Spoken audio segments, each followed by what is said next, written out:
He didn't even bother to wipe her lipstick off his collar. Damian Moretti walked through the front door of his own mansion at 6:17 in the morning, still wearing the same shirt he'd had on when he'd pressed Vanessa Kane against the wall of the penthouse suite 12 hours earlier. He smelled like her perfume. He smelled like whiskey and betrayal, and a decision he'd already convinced himself he could talk his way out of. He called Elena's name. Silence answered him. Not the comfortable silence of a sleeping house. Something heavier. Something that had weight and teeth. He walked upstairs. Down the hallway. Past the framed photo of their wedding day that Elena had insisted on hanging where he'd see it every single morning. The nursery door was open. The crib was empty. And on the kitchen table downstairs, laid out with the kind of deliberate care that told him she'd planned every word, was a divorce letter, his wedding ring, and one sentence written in her handwriting. Last night, I learned the man I loved died long before I walked away. If that were you standing in that hallway, if that were your child's empty crib, what would you do? Before we go further, if this is your first time here, please subscribe to the channel and hit that notification bell so you never miss a story like this one. Drop a comment below telling me what city or country you're watching from. I want to see exactly how far this story travels. And if it moves you, hit that like button. It means more than you know. Now, let's go back to the beginning, because nothing about this night happened by accident. The empire Damian Moretti built didn't look like what most people imagined when they heard the word mafia. There were no men in fedoras standing outside fish markets, no backroom card games in smoky basements. What Damian had constructed over 22 years was something far more dangerous precisely because it looked legitimate. Construction companies, import logistics, 3 restaurant groups spread across Manhattan, Brooklyn, and Jersey. A charitable foundation with a respectable board and a real accountant who didn't know half of what passed through the accounts he managed. From the outside, Damian Moretti was a self-made businessman who'd come up from nothing in South Philly, married well, and settled into the kind of quiet wealth that didn't need to announce itself. From the inside, he was the man other men called when someone needed to disappear, when a debt needed collecting in ways that courts couldn't handle, when a rival needed to understand without ambiguity that certain territories were not available for negotiation. He was 44 years old. He had gray threading through dark hair he never bothered to style. He had a scar along his jaw from a knife fight he'd won at 26, which he told people came from a car accident. He had hands that were too rough for the Italian suits he wore, and eyes that were too careful for the easy smile he deployed in public. He had a wife who'd loved him anyway. That was the part Damian had never fully understood. Not really. Elena Vasquez had grown up 3 blocks from him. She'd known what he was before she ever agreed to a first date. Her mother had screamed at her in Spanish for 2 hours when she'd come home and announced she was seeing Damian Moretti. Her older brother, Marco, had driven to Damian's apartment and stood in the doorway for a full minute without saying a word, just looking at him, before finally saying, "If you hurt her, I will make sure you never find peace. Not in this life." Damian had respected that. He'd meant it when he told Marco he understood. He'd meant a lot of things back then. Elena was 38 now. She'd put herself through nursing school while he built the operation, working double shifts at a hospital in Queens while he attended meetings she was smart enough never to ask about. She had the kind of quiet strength that didn't perform itself. She didn't need him to tell her she was beautiful.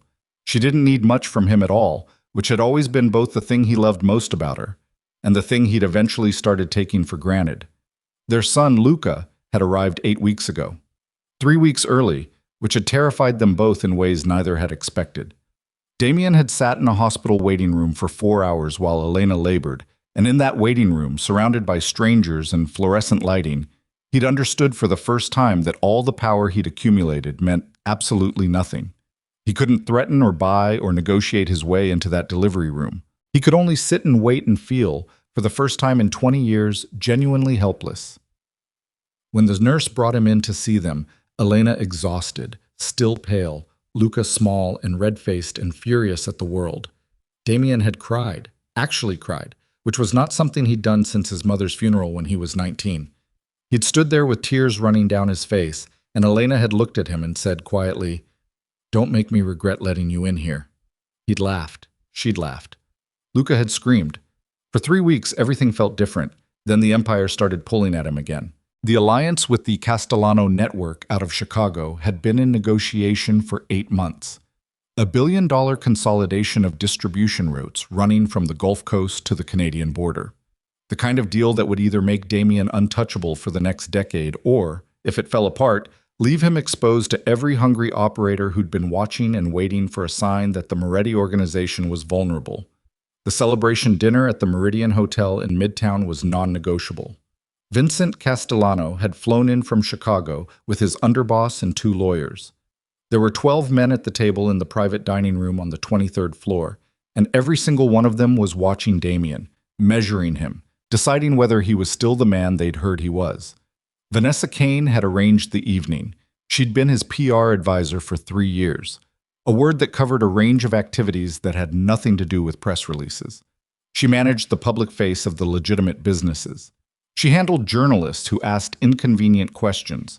She was 41, sharp in ways that were occasionally useful and occasionally dangerous, and she had spent 3 years making no secret of the fact that she found Damian attractive.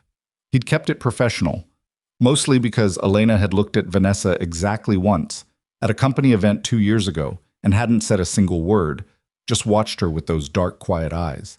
And Damian had understood the message without needing it translated. But Elena was home with a newborn. Luca had been running a low-grade fever for 2 days, nothing serious according to the pediatrician, but enough that Elena hadn't slept more than 3 hours in a row. She'd called Damian twice that afternoon. He'd answered the first call and sent the second to voicemail because he was in a pre-dinner meeting with Castellano's lawyer. He told himself he'd call her back after dinner. He didn't. Dinner ran late. Then there were drinks. Then Castellano wanted to move to the hotel bar, and you didn't leave when Castellano wanted to stay because that was exactly the kind of disrespect that could unravel 8 months of work in 40 minutes. At 11:30, most of the group dispersed. Castellano shook Damian's hand and said, "I'll have the papers to your people by Thursday." And that was it. Done. The thing Damian had spent most of a year building was finished and signed and real. He should have called a car right then. Vanessa was still at the bar. She'd had enough to drink that her usual precision had softened into something more reckless. And when she looked at him across the polished mahogany, she wasn't performing anything. She was just a woman looking at a man. "You should celebrate," she said. "You just changed everything." "I need to get home," he said. He didn't move. She slid a key card across the bar toward him.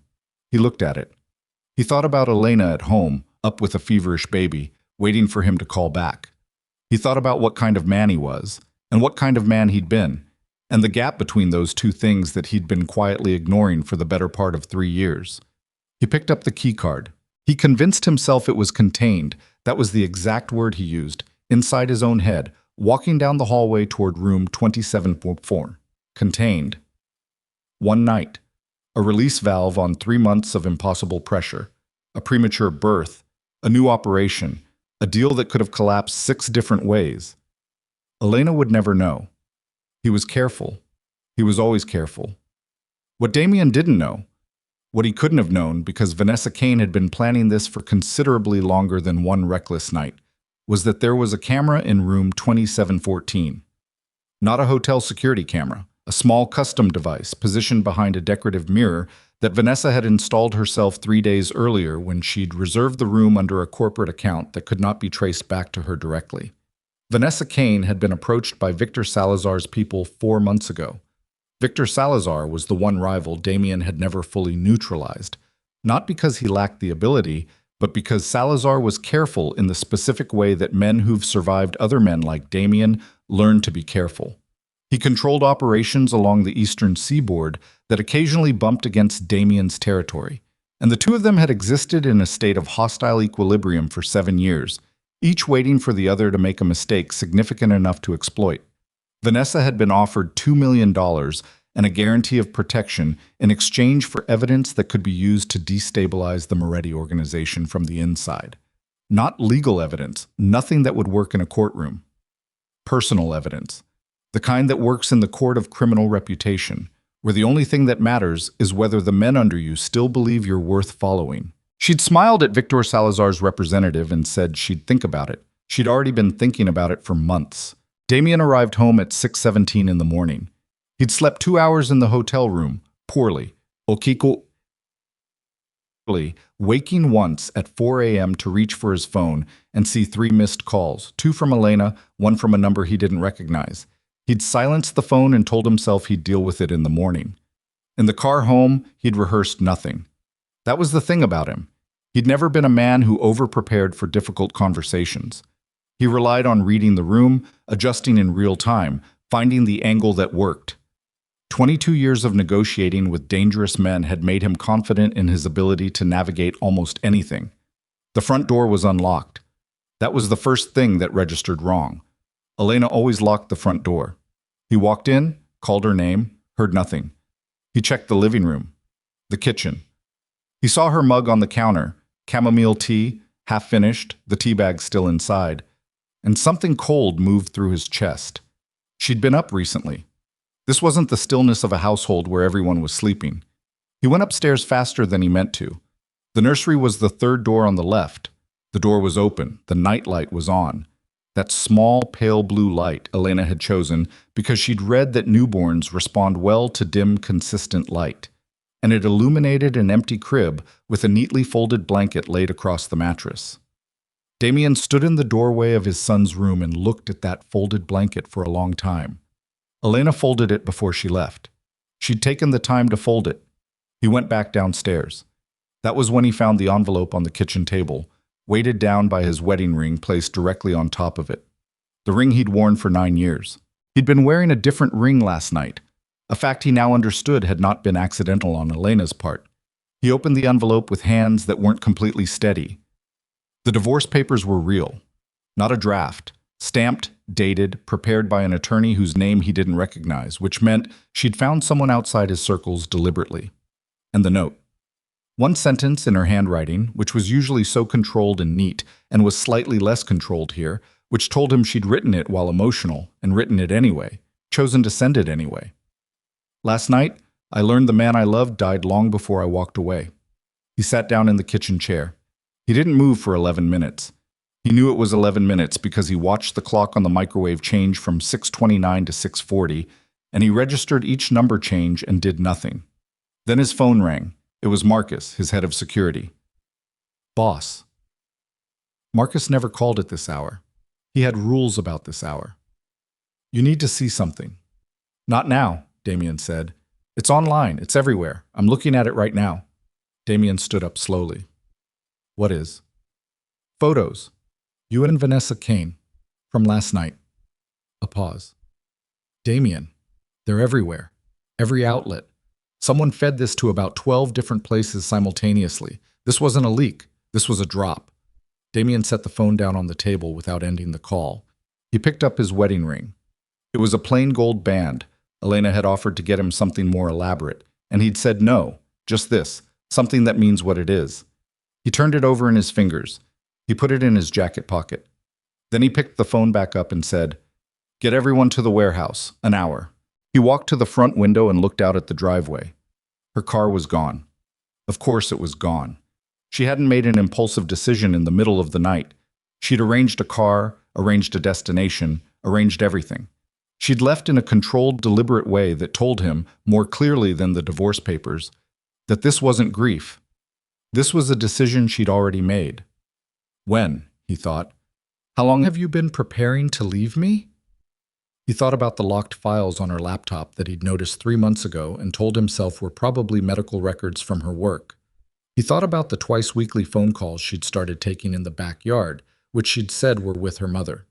He thought about the afternoon 2 months ago, when she'd asked him, very calmly, if he'd ever thought about what would happen to Luca if things went wrong with the business, and he'd dismissed the question as new parent anxiety.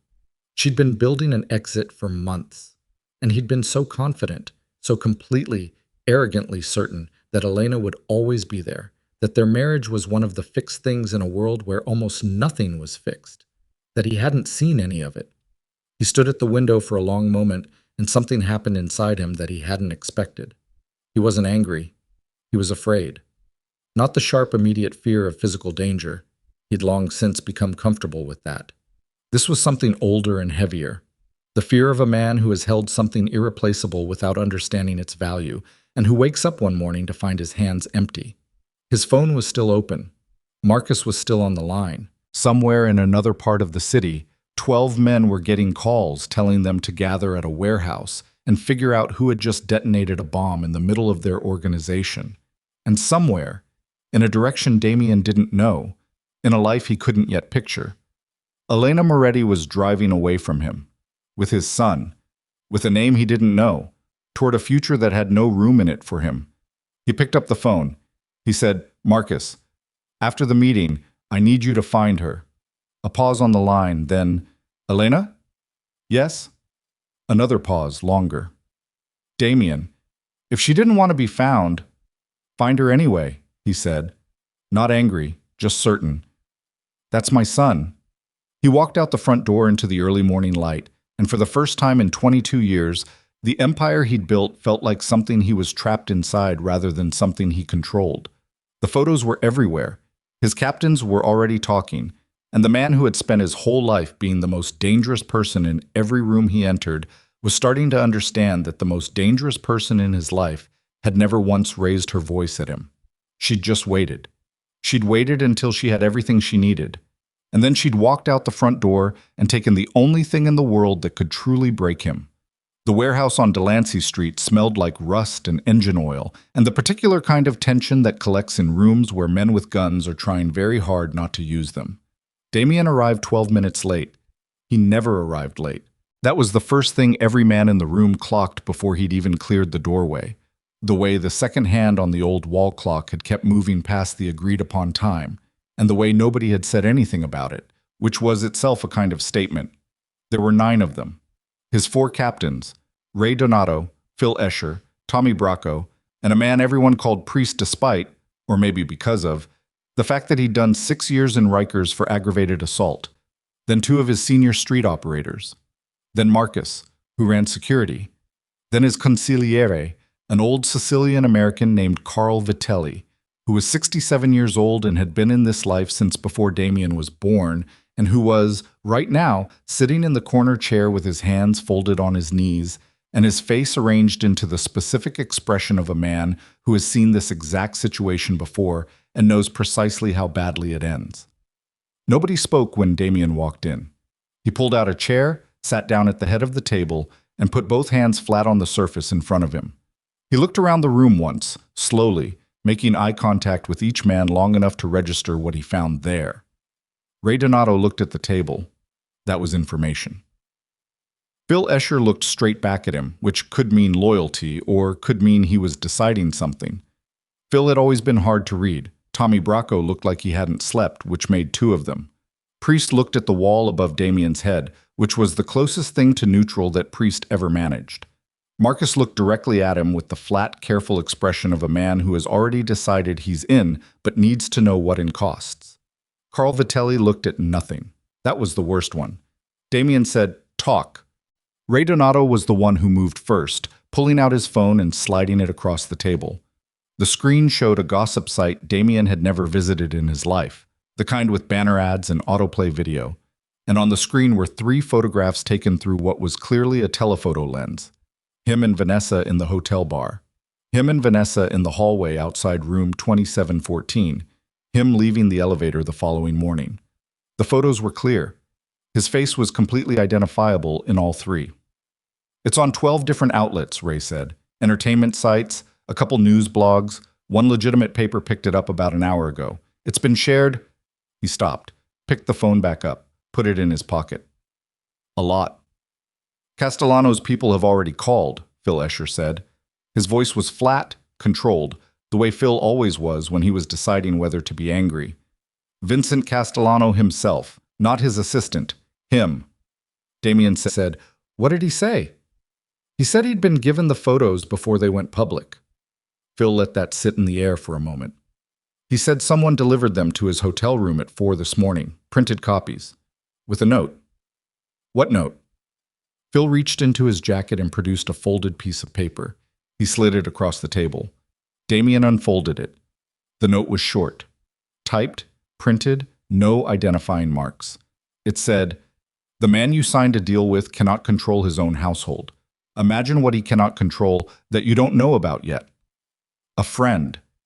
Damian folded it back along the same creases and set it down. Salazar, Marcus said from the corner. Not a question. Probably, Damian said. Not probably, Carl Vitelli said. It was the first time the old man had spoken. His voice was quiet, in the way that quiet becomes when a room goes still to hear it. Victor Salazar has been building toward this for 2 years. I've been telling you for 2 years. He looked at Damian without accusation, which was somehow worse than accusation. This isn't opportunism. This is a plan reaching its conclusion. Tommy Bracco shifted in his chair. The Kane woman. Damian looked at him. She set this up, Tommy said. The room, the photos. She didn't stumble into this. Someone paid her. Someone paid her a lot, Marcus added. Custom camera equipment, coordinated media dropped to 12 outlets simultaneously at the same hour. That's not a jealous woman with a grudge. That's an operation. The room was quiet again. Damian's jaw worked once, the muscle at the side of his face tightening and releasing. He'd slept 2 hours. He'd come from a house where his son's crib was empty. He was wearing the same clothes from the night before, and he hadn't eaten since the dinner he now understood had been choreographed to put him exactly where he ended up. He was running on something that wasn't quite anger. It was below anger, older than anger, the kind of cold that comes after the heat burns out. He said, "Where is she now?" Marcus opened a folder.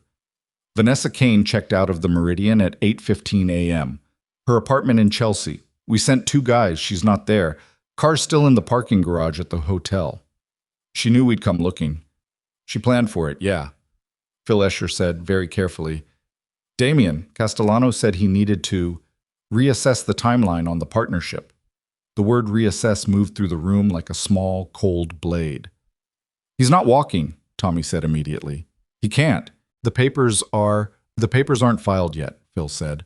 Nothing's been submitted anywhere yet. Legally, there's nothing signed that a good lawyer couldn't. He stopped himself, looked at Damian. I'm just telling you what's possible, from his perspective. Ray Donato finally looked up from the table. The commission knows.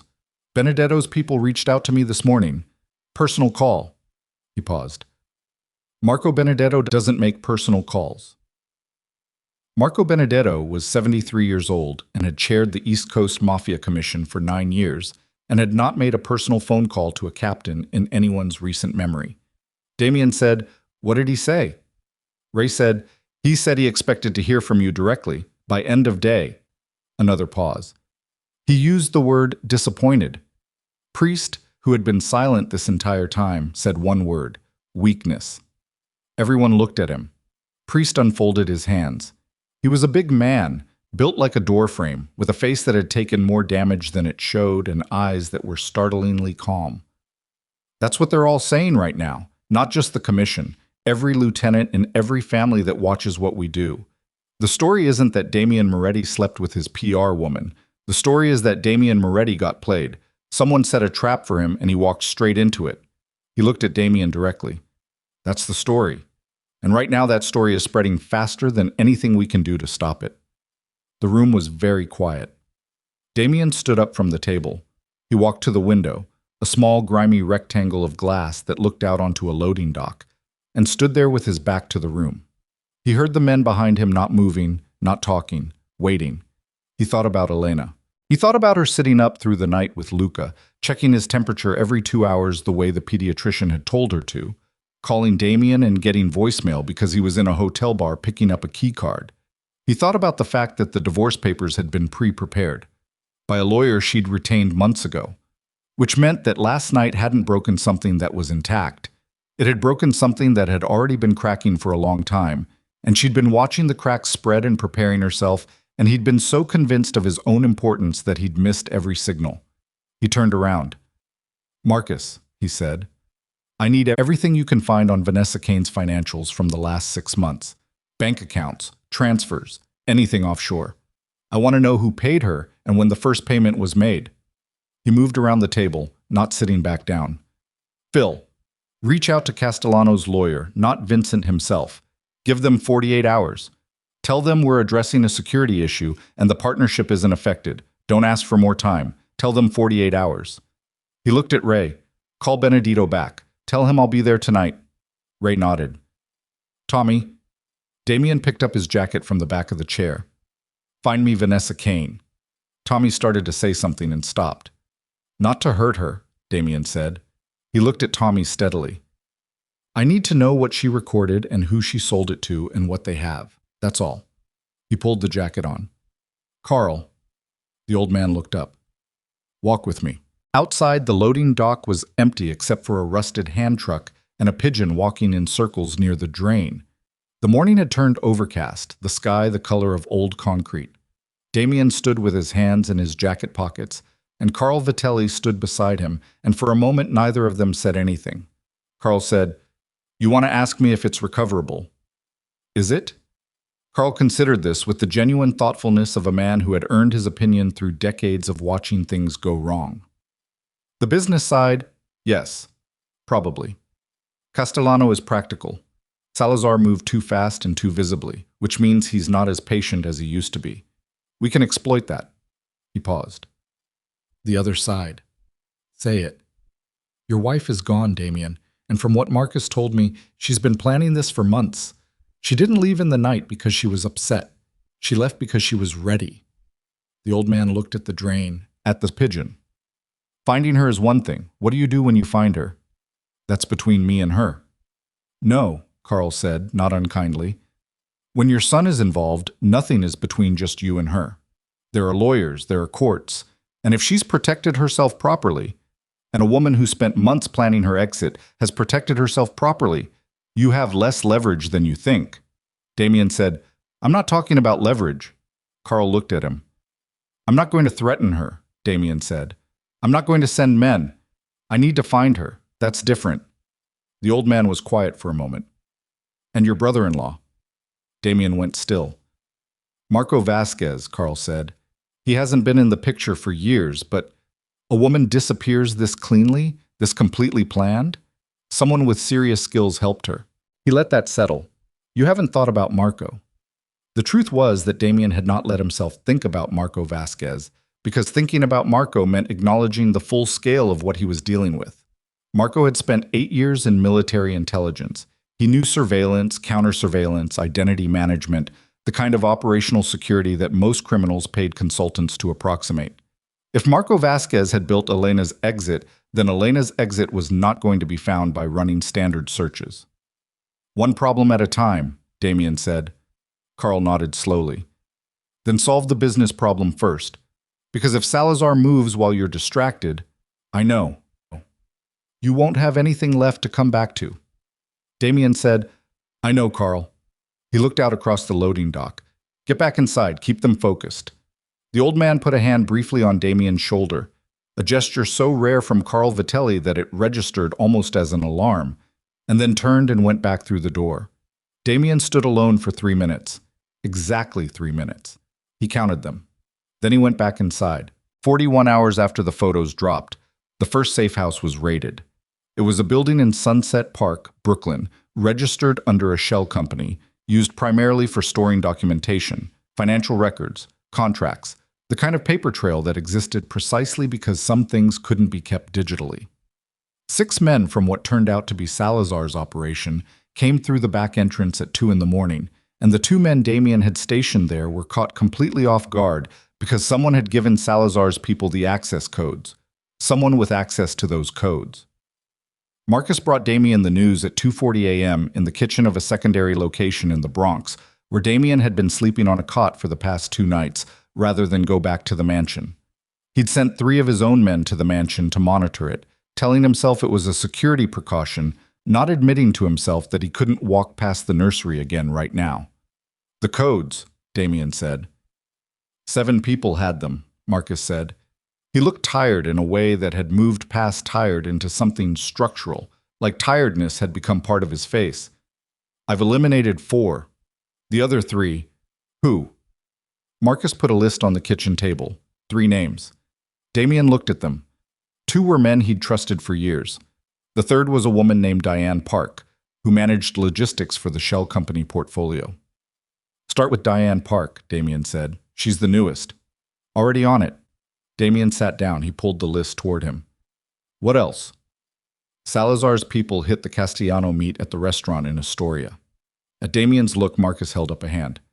Nobody hurt. But they walked in 20 minutes after Castellano's lawyer left, and they sat down at the same table, and they ordered food and paid and left. It was a message. "We know where you're going before you get there," Damian said. "Yeah. He's inside us somewhere. At least one person, probably more."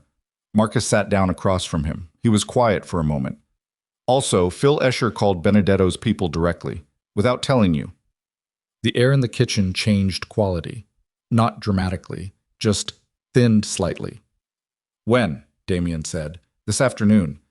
Before your meeting tonight. He said, according to my source in Benedetto's office, he said he was calling to clarify the situation, to assure the commission that the organization was stable." "He called to assure them," Damian repeated. "Yeah. By going around me." Marcus said nothing. Damian pressed his fingers against his eyes for a moment. 4 seconds. Then he dropped his hands to the table. "Is Phil moving against me or is he scared?" "I don't know yet," Marcus said. "Could be either. Could be both." He paused. "What do you want to do?" "Watch him. Don't tip him. Just watch." The back door opened. Tommy Bracco came in, shaking rain off his jacket. He hadn't knocked, which was either comfort or carelessness, and Damian filed it away. Tommy pulled out a chair and sat down without being invited. "I found Vanessa," Tommy said. Damian looked at him. "She's in a hotel in Georgetown, D.C. Tommy put a phone on the table, not his phone, a burner, with a photo on the screen. Hotel lobby. Vanessa Kane in sunglasses and a dark coat checking in. The timestamp was 19 hours ago. "How?" "She used a credit card for the room deposit," Tommy said. "Old one. Probably forgot. We had access to her financial profile from when we did the background check before she was hired." He shrugged. "Amateurs make professional plans and then do amateur things." Damian looked at the photo for a long time. Vanessa Kane, face half hidden, luggage she'd packed before the night was over, already running, already somewhere that was supposed to be safe. "She's going to contact Salazar's people again," Damian said. "She may have already," Tommy said. "But here's the thing." He leaned forward. "My guy in Salazar's organization, I've had him 2 years, very careful. He says Vanessa didn't just sell photos, she sold recordings." Marcus said, "What kind?" "Conversation recordings, her and Damian, over the past 6 months, in the office, in cars, over the phone. Full conversations about operations, about the Castellano deal, about the Sunset Park location." Tommy looked at Damian with an expression that wasn't quite apology but was adjacent to it. "She's been recording for at least 6 months, systematic. He said Salazar has maybe 40 hours of material." The kitchen was very quiet. Damian said, 40 hours. Give or take. 40 hours. Every conversation he'd had in the vicinity of Vanessa Kane over the past 6 months. Strategy meetings. Phone calls he'd taken while she was in the room. The meeting where he'd outlined the Castellano deal in detail to his inner circle, and she'd been there taking notes. He'd trusted her with rooms he should have cleared. He'd trusted her with access he should have revoked the first time he'd felt even a moment's discomfort. He thought, suddenly and with a clarity that was almost physical, of Elena's voice on the phone 2 months ago. "Damian, I don't understand why that woman is in every important meeting. What does she actually do?" He'd said, "She handles the public side." Elena had said, "She handles more than that, and you know it." He'd changed the subject. He said, "Where's Ray?" Tommy said, "His place in Flushing." "Call him. Tell him we need to meet." Tommy and Marcus exchanged a look. It was brief, barely there. But Damian saw it because he saw everything when he was paying attention, and right now, operating on no sleep and the specific sharpening that comes from losing everything at once, he was paying attention to everything. "What?" he said. Marcus said, "Ray called Benedetto too." Damian set his hands flat on the table. "This morning," Marcus continued, "before you woke up. Separate call from Phil's. Neither of them knew the other was doing it." A pause. Benedetto's assistant said both calls were about the same thing, succession. The word landed in the room like something dropped from a height. Damian said, "They're asking about succession." "They're asking about the framework," Marcus said carefully. They're not making moves yet, but they're asking questions that men ask when they think a transition might be necessary." Tommy said very quietly, "Damian, I'm not one of them. I want to be clear about that." "Noted," Damian said. He looked at Tommy for a long moment. measuring. Tommy held the look without flinching, which meant either loyalty or very good acting. Who else knows about the recordings? Right now, us three, and whoever Salazar has told. If Salazar shares those recordings with the commission, it's over, Marcus said. Not brutal, just factual.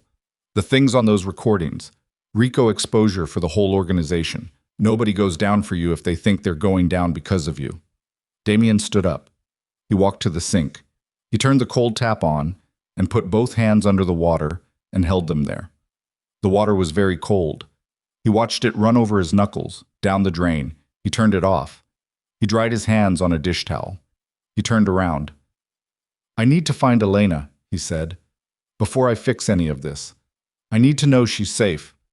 Tommy started, Damian, the organization. I understand what's happening to the organization, Damian said. His voice was not raised. It was very level. I need to know my son is safe. And I need to know that whatever Salazar is planning, whatever Vanessa is holding over this organization, doesn't reach Elena. He looked at Marcus. If they know about the Sunset Park location, they know I have a son, a newborn. That is a pressure point, and Salazar is not above using pressure points. Marcus was already nodding. I'll put a team on. You can't put a team on her if you don't know where she is, Damian said. We find her first. He looked at Tommy. Georgetown. How long until she moves? 24 hours, Tommy said. Maybe less. She's smart enough to keep moving. Then we move tonight. He looked at Marcus. You and me. Nobody else. We go to D.C., we find Vanessa Kane, and we find out everything she has and who else she sold it to and whether she knows anything about Elena. He pulled his jacket back on. And then we deal with what's next. Marcus said, and Ray and Phil. Ray and Phil will still be here when I get back. He buttoned his jacket. If they're planning something, they need time to plan it. I'm not giving them a reason to accelerate. Tommy said, and if the commission reaches out tonight, tell them I'm handling it. Damian picked up the burner phone with Vanessa's photo and looked at it one more time. Tell them Damian Moretti doesn't run. He put the phone in his pocket. He walked toward the back door. He stopped with his hand on the frame. He said without turning around, Tommy, yeah. If Phil or Ray make any calls tonight, any calls at all, I want to know who they called and what time they called them.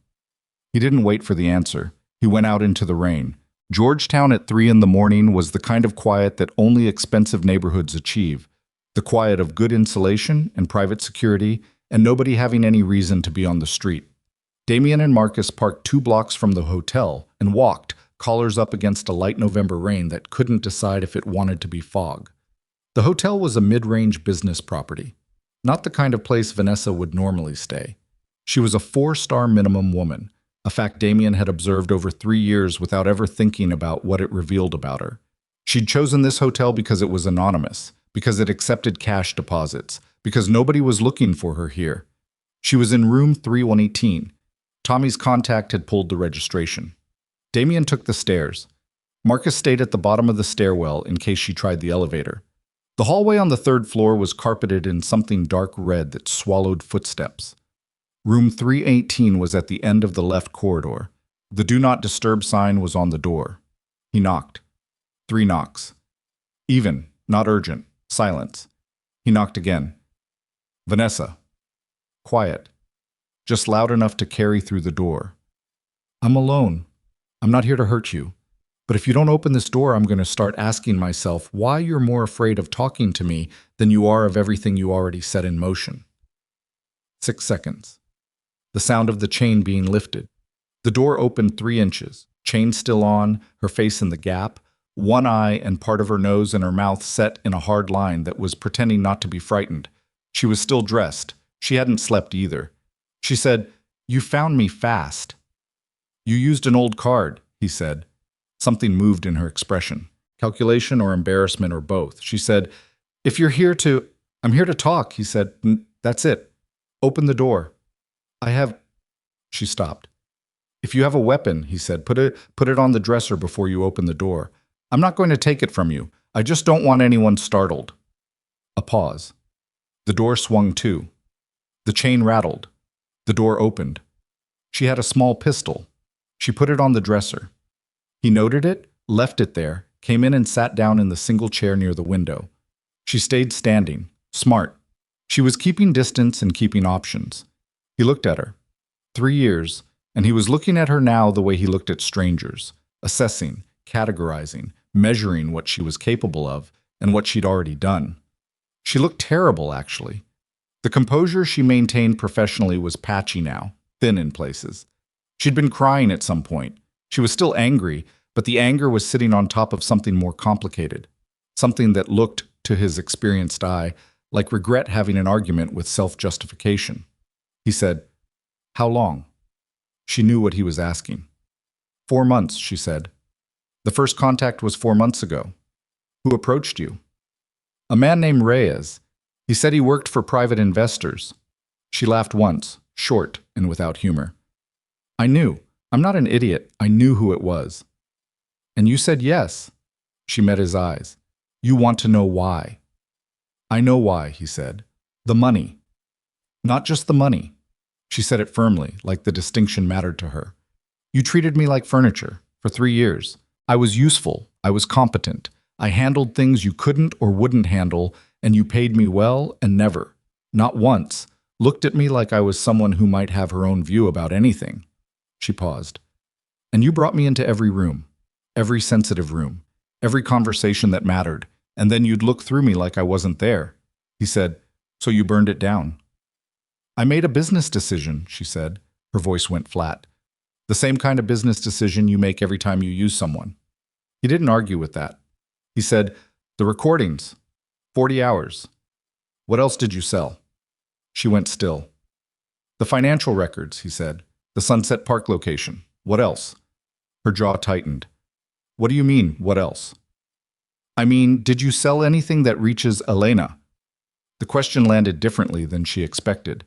He could see it in the fraction of shift in her posture. She'd been braced for threats about the organization, about his captains, about the commission. She hadn't been braced for Elena's name. What do you care about Elena right now? She said, but her voice had changed, slightly, just slightly. Answer the question. She looked at him for a long moment. Salazar has your home address. The clinic Elena worked at before she left her job. She paused. He has the hospital records from Luca's birth. The room was very quiet. Damian said very carefully, what does he plan to do with them? Vanessa said, he plans to find her, to use her. She stopped. To use your son as leverage to make you stop cooperating with the commission's investigation into his operations. He has someone inside the commission who's feeding him information, and he knows the commission is building a case against his eastern operations, and he needs you to... She stopped again. He needs you to either join him or be neutralized. And if I won't, she said, he'll find Elena. He'll use Luca. She said it quickly, the words coming out like she'd been holding them and they'd become too heavy. I didn't agree to that. That wasn't... When I sold the photos, when I sold the recordings, I thought it was about the organization. I didn't know he was planning to go after your... She stopped. I have a line. You have a line, Damian said. I know that's funny coming from me right now. It's not funny, he said. It's the most important thing you've said. He leaned forward in the chair. How much does he know about where she is? Not enough. Not yet. She crossed her arms, uncrossed them. He has the records I gave him. The hospital records have her name and your address, not... She wasn't at that address anymore by the time the records were created. But he's going to look. He's going to search. Damian stood up. He walked to the window and stood with his back to her for a moment, looking at the rain-wet street below. He said, you're going to give me everything, every recording, every copy, every version stored anywhere, and you're going to tell me exactly what Salazar has and what his timeline is. And in exchange, he said, I deal with Salazar, and you walk away. You never come back. He turned around. That's the offer. It's the only one. Vanessa Kane looked at him for a long moment. She was calculating. He could see it the same way he'd always been able to see it in her, the way she ran the numbers behind her eyes. She was calculating whether the deal was real, whether he'd honor it, whether she had better options. She didn't have better options. He could see the moment she arrived at that conclusion. She said, there's something else you need to know. He waited. She said, the person who tipped off Salazar that the photos would be effective, who told him about your marriage, about Elena's state of mind, about the fact that she was already planning to leave before this happened. Damian went very still. "Wasn't me," Vanessa said. "Someone inside your organization has been talking to Salazar for at least a year, long before he approached me." She met his eyes. "Someone who knew your marriage well enough to know exactly where the crack was, and exactly when to apply pressure." The rain hit the window in a gust. Damian said, "Who?" Vanessa shook her head. "I never got a name. Reyes never told me. But the things Salazar knew, the specific things, it wasn't someone on the outside looking in." She paused. "It was someone who'd been in your house." He stood there with that information and felt something shift underneath everything else. Underneath the organization and the recordings, and Castellano and the commission, and all the structural catastrophe of the past 48 hours. Something old and solid that he'd built his entire sense of safety on shifted slightly, like a foundation taking on water. Someone who'd been in his house. Someone who knew his marriage. Someone who had been watching the crack form and had known exactly what to put in it. He picked up his jacket from the back of the chair. He said, "Get dressed. You're coming with me." And Vanessa Kane, who had set this entire catastrophe in motion with a camera and a keycard and 4 months of careful betrayal, picked up her bag without arguing. Because whatever she'd expected when Damian Moretti found her in a hotel room in Georgetown, she had not expected him to look this way. Not angry, not cold, not the controlled violence she'd always sensed beneath the surface. He looked like a man who had just understood that the real threat was somewhere he hadn't yet turned to look. And that was far more frightening than anything else she'd seen from him.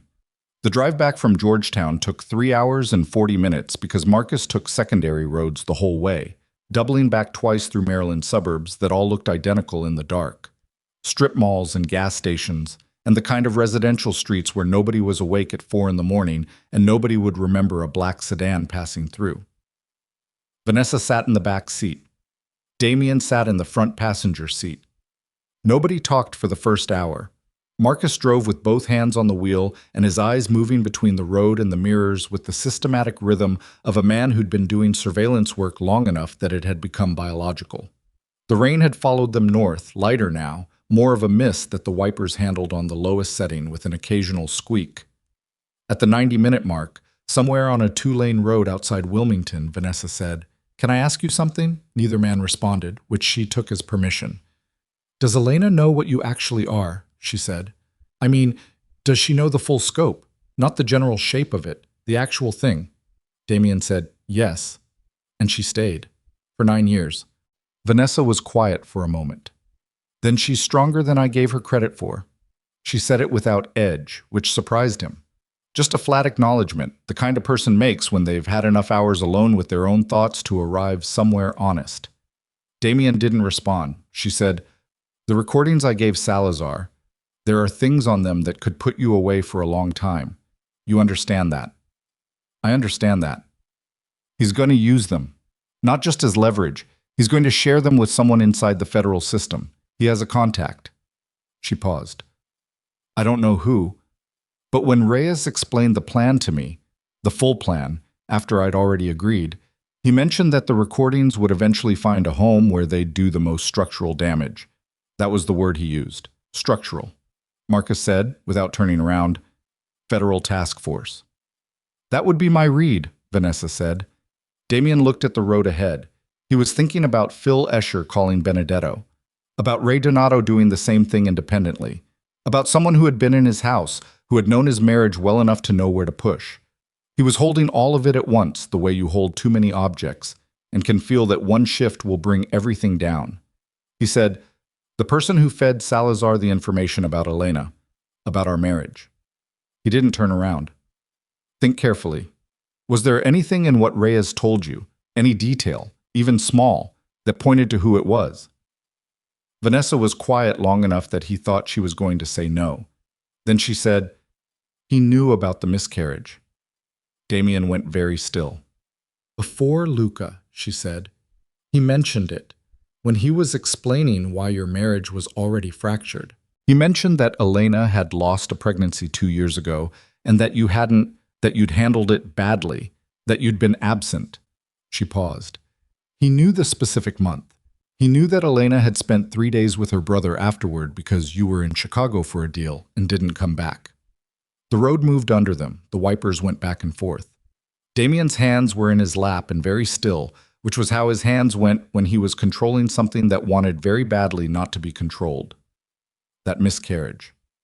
2 years ago, February. Elena had called him at 11 at night, and he'd been in a hotel room in Chicago with 4 of Castellano's men, and he'd said he'd come back the next morning. He hadn't come back until 2 days later. It was the thing Elena had never fully forgiven him for. Not in words, because she wasn't a woman who cataloged grievances out loud, but in a silence that had changed texture afterward, a silence that held something that hadn't been there before.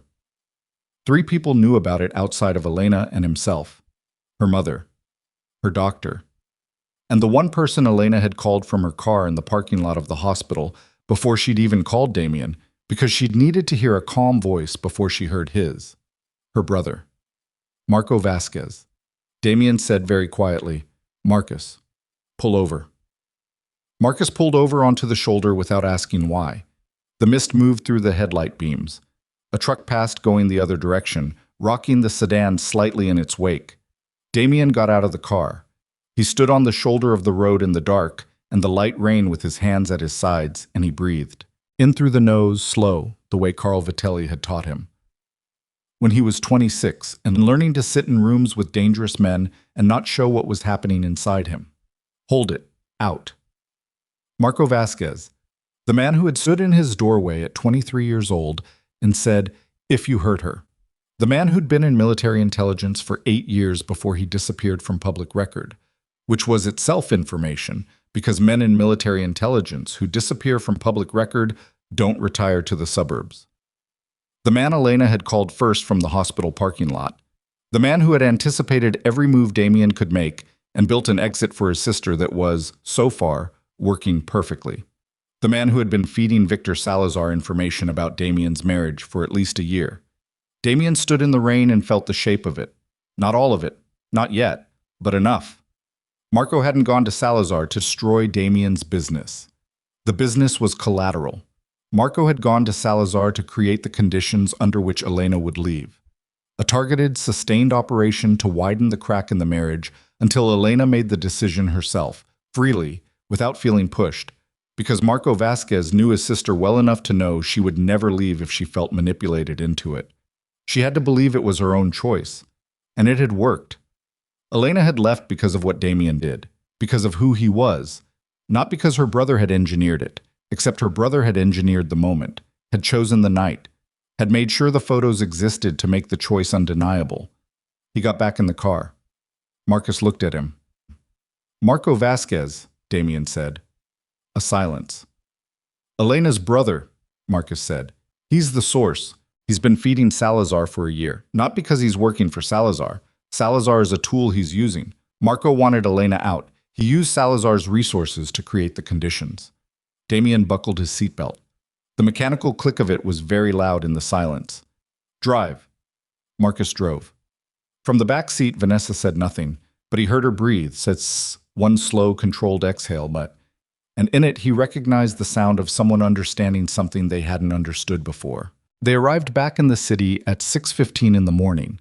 Damian sent Vanessa to a secure location, a small apartment in Astoria he'd never used for business, registered under a name that appeared in no file connected to any organization, with 2 men he'd trusted since before Ray Donato or Phil Escher had ever entered his life.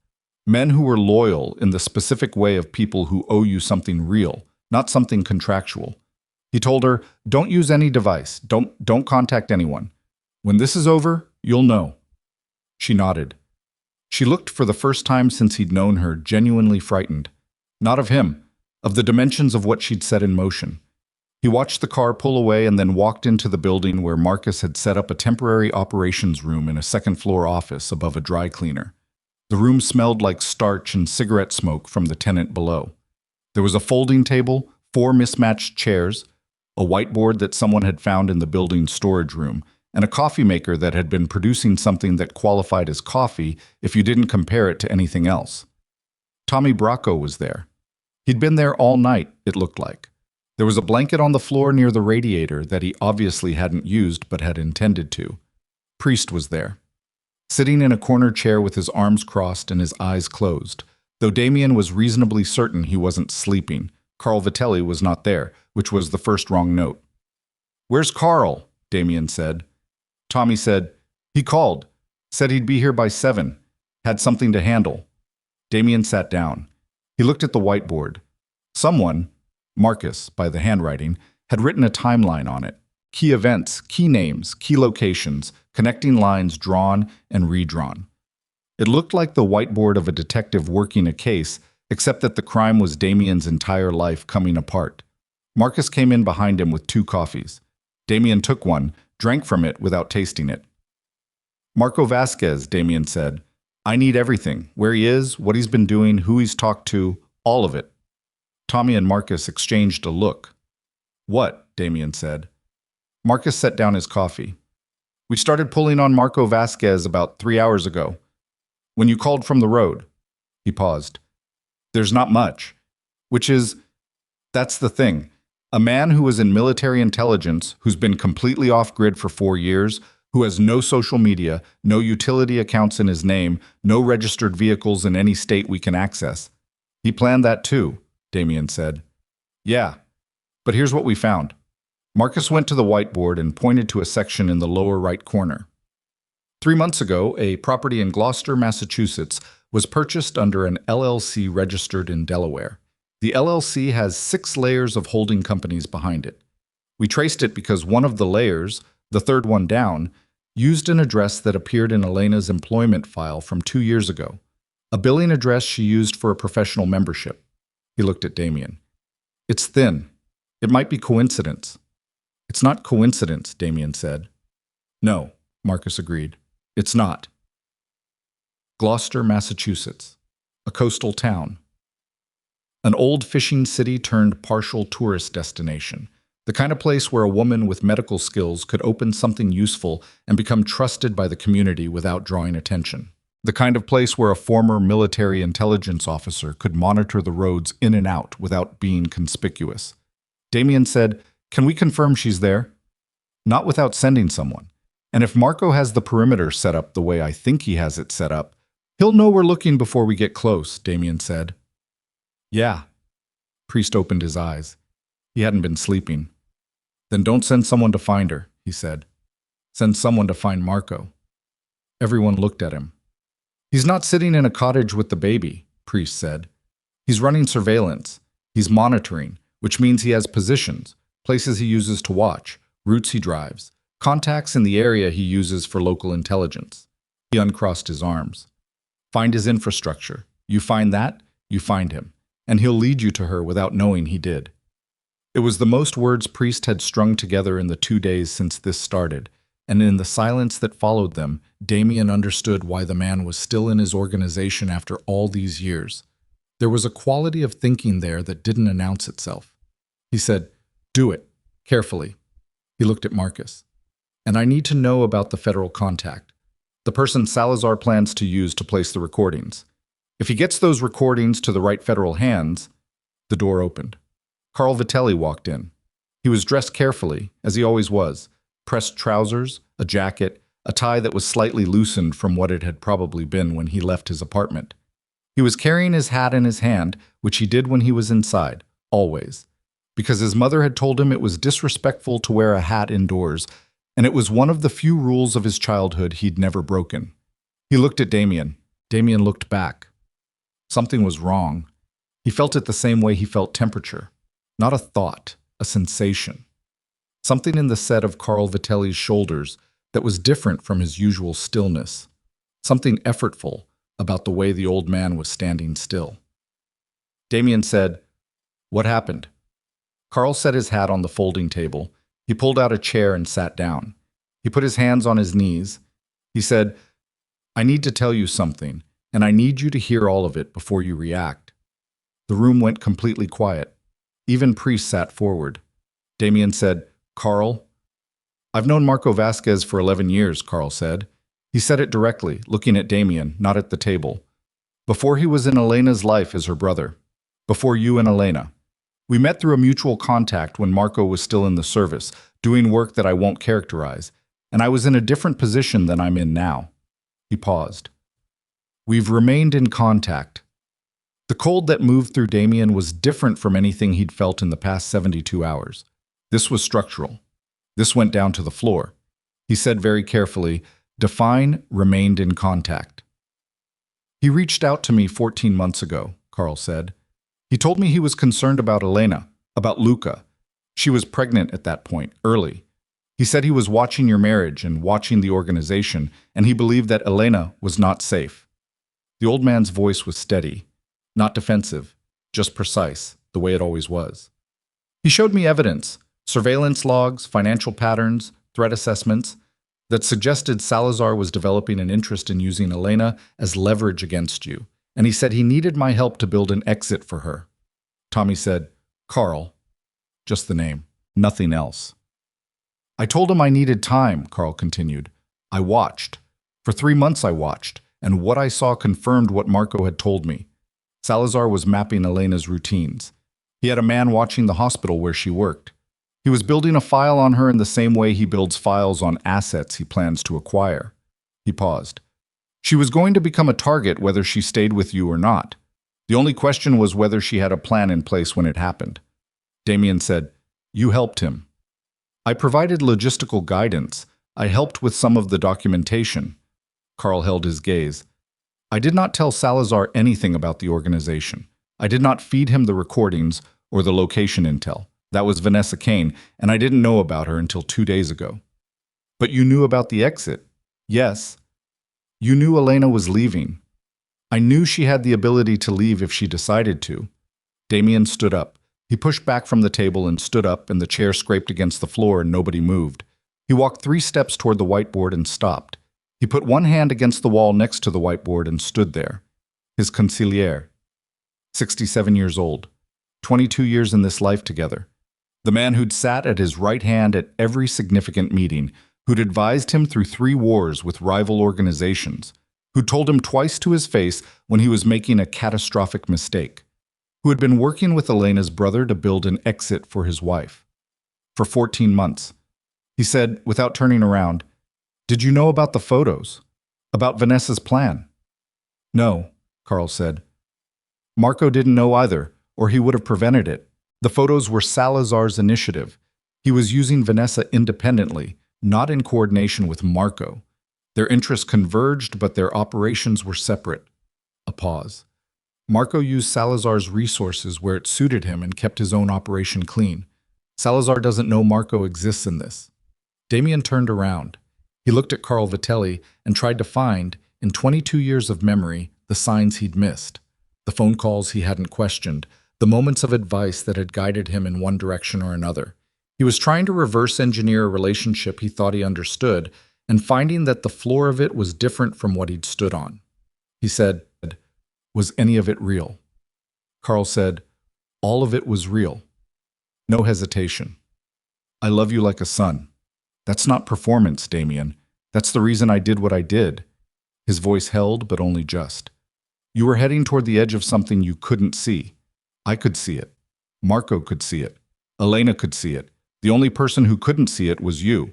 He paused. I chose her and the child over the organization. I would make the same choice again. The silence held. Then Marcus's phone rang. Marcus looked at the screen. His face changed. It's my guy in Salazar's operation, he said. He looked at Damian. I have to take this. Damian nodded. Marcus stepped into the corner and took the call. He spoke in monosyllables. Yes, when, how many, where. And his face changed again with each answer, calibrating downward toward something Damian recognized as controlled alarm. He hung up. He said, Salazar moved up his timeline. Everyone looked at him. He has Elena's location, Marcus said. He has Gloucester. He found it independently. His own research team, separate from anything Vanessa gave him. His voice was flat and fast. He's sending people. They left 4 hours ago. Carl Vitelli stood up from his chair. In 30 years of knowing the man, Damian had never seen Carl Vitelli stand up fast. He was standing fast now. Tommy said, How many? 4 men, Marcus said. My contact says the instruction is to bring her in intact, and the child. He looked at Damian directly. Salazar isn't going to hurt them. He's going to use them. Damian said, "Call the men in Gloucester." "We don't have men in Gloucester," Marcus said. "We didn't know she was there until 2 hours ago." The room absorbed that.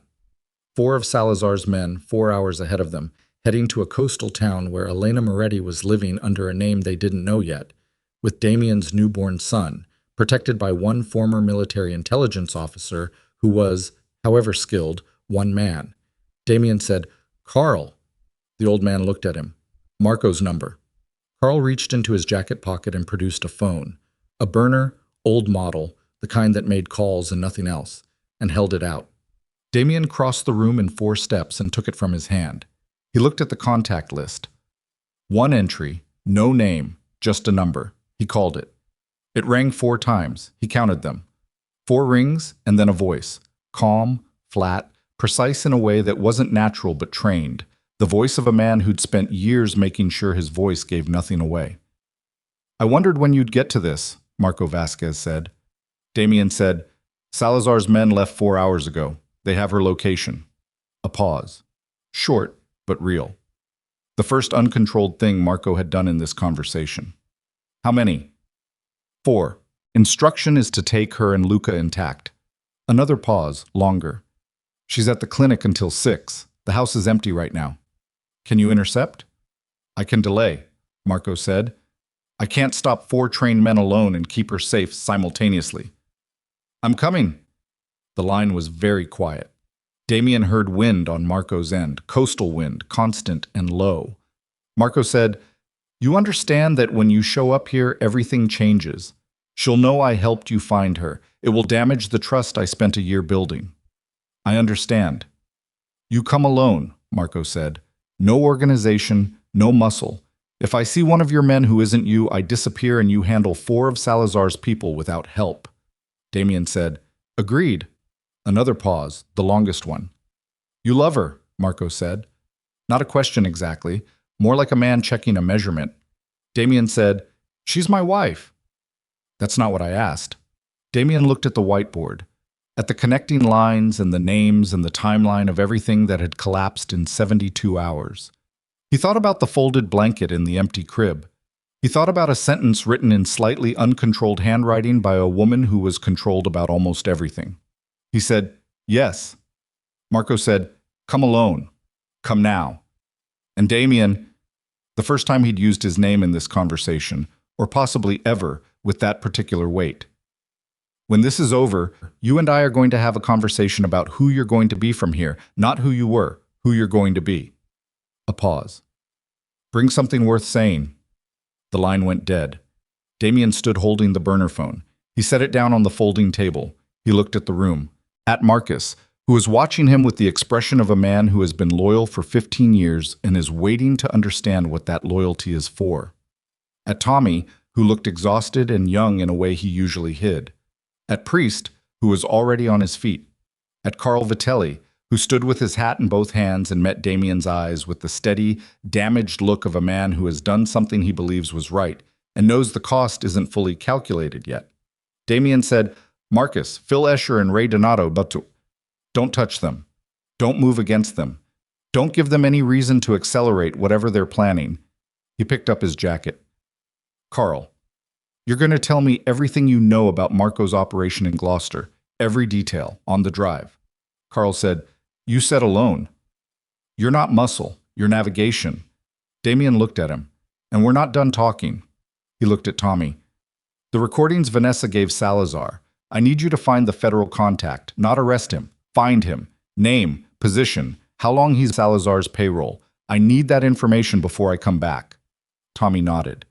Damian put on his jacket. He looked at the room one more time. This room that smelled like starch and bad coffee, and the particular exhaustion of men who've been awake too long dealing with things that can't be solved by the usual means. He said, "This is the last thing the organization does for me on this." He said it clearly, not dramatically, just as a fact, stated once. "After today, what I do about my wife and my son is not organization business. Anyone who's here because they think the Moretti organization is going to come out of this intact and running the same way it ran before, that's a decision you need to make now." Nobody moved. Nobody left. Damian walked to the door.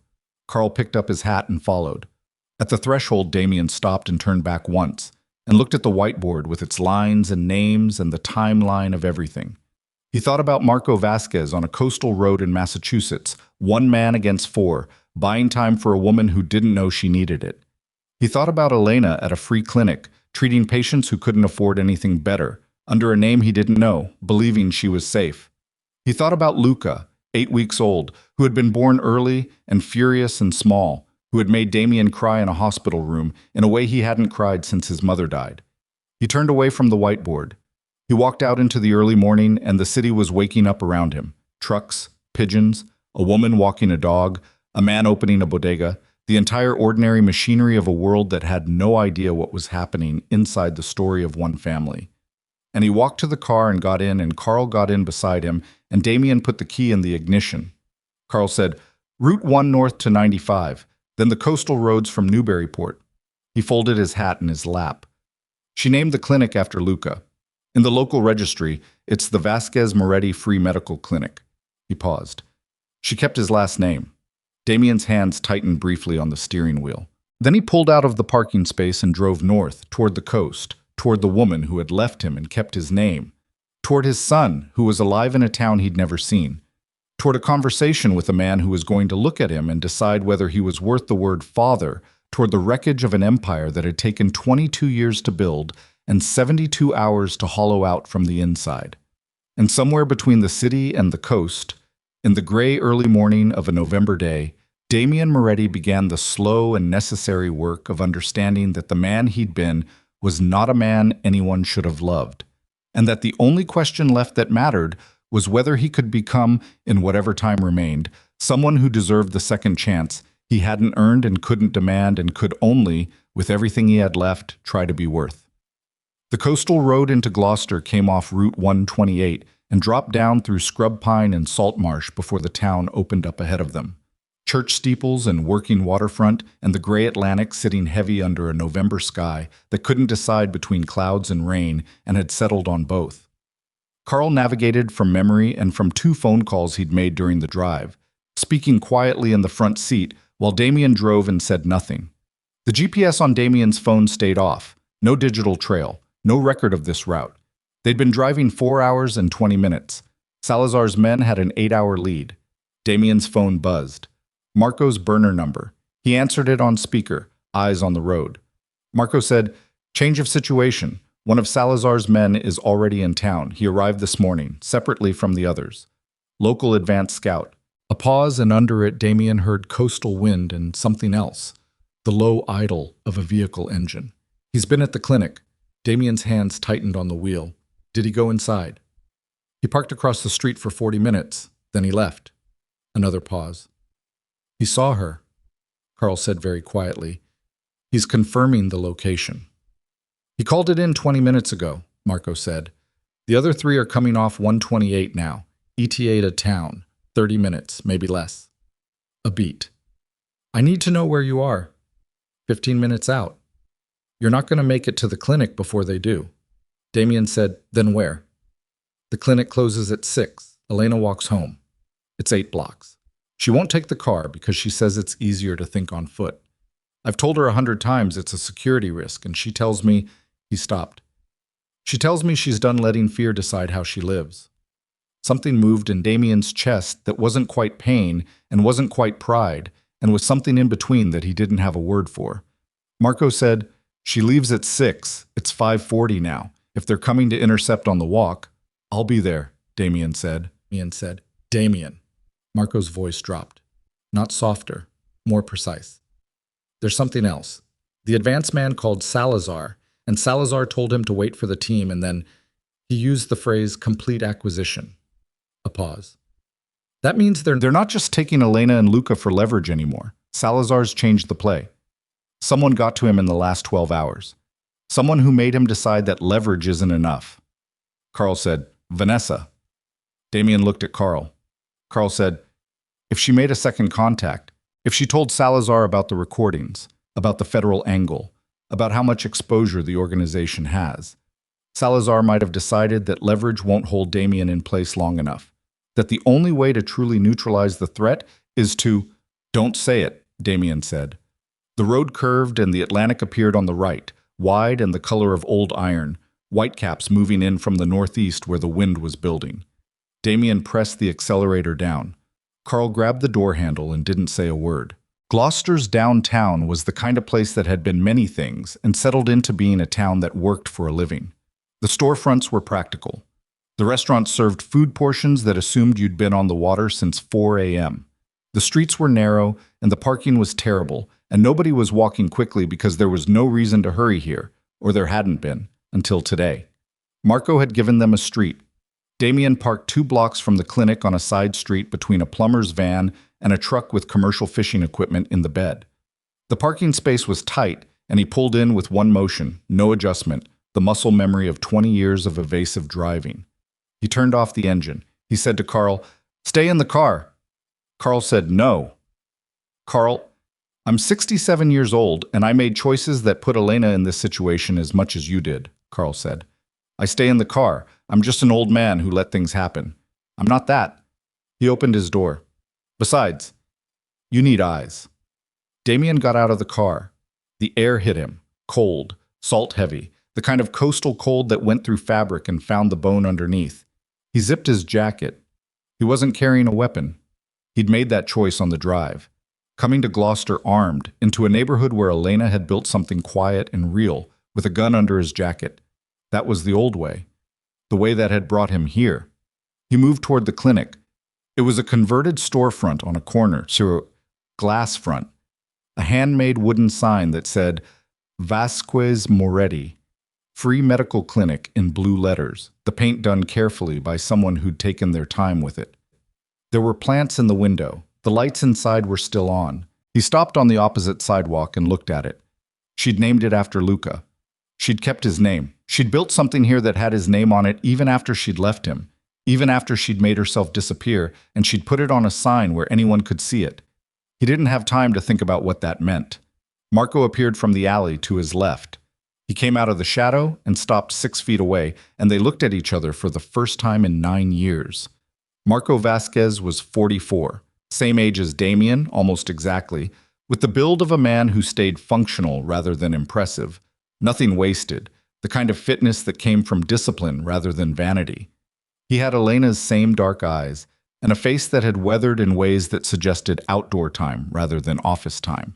He was wearing a civilian jacket and jeans, and he moved the way men move when they've spent a long time professionally aware of their environment, head slightly up, eyes moving, weight balanced.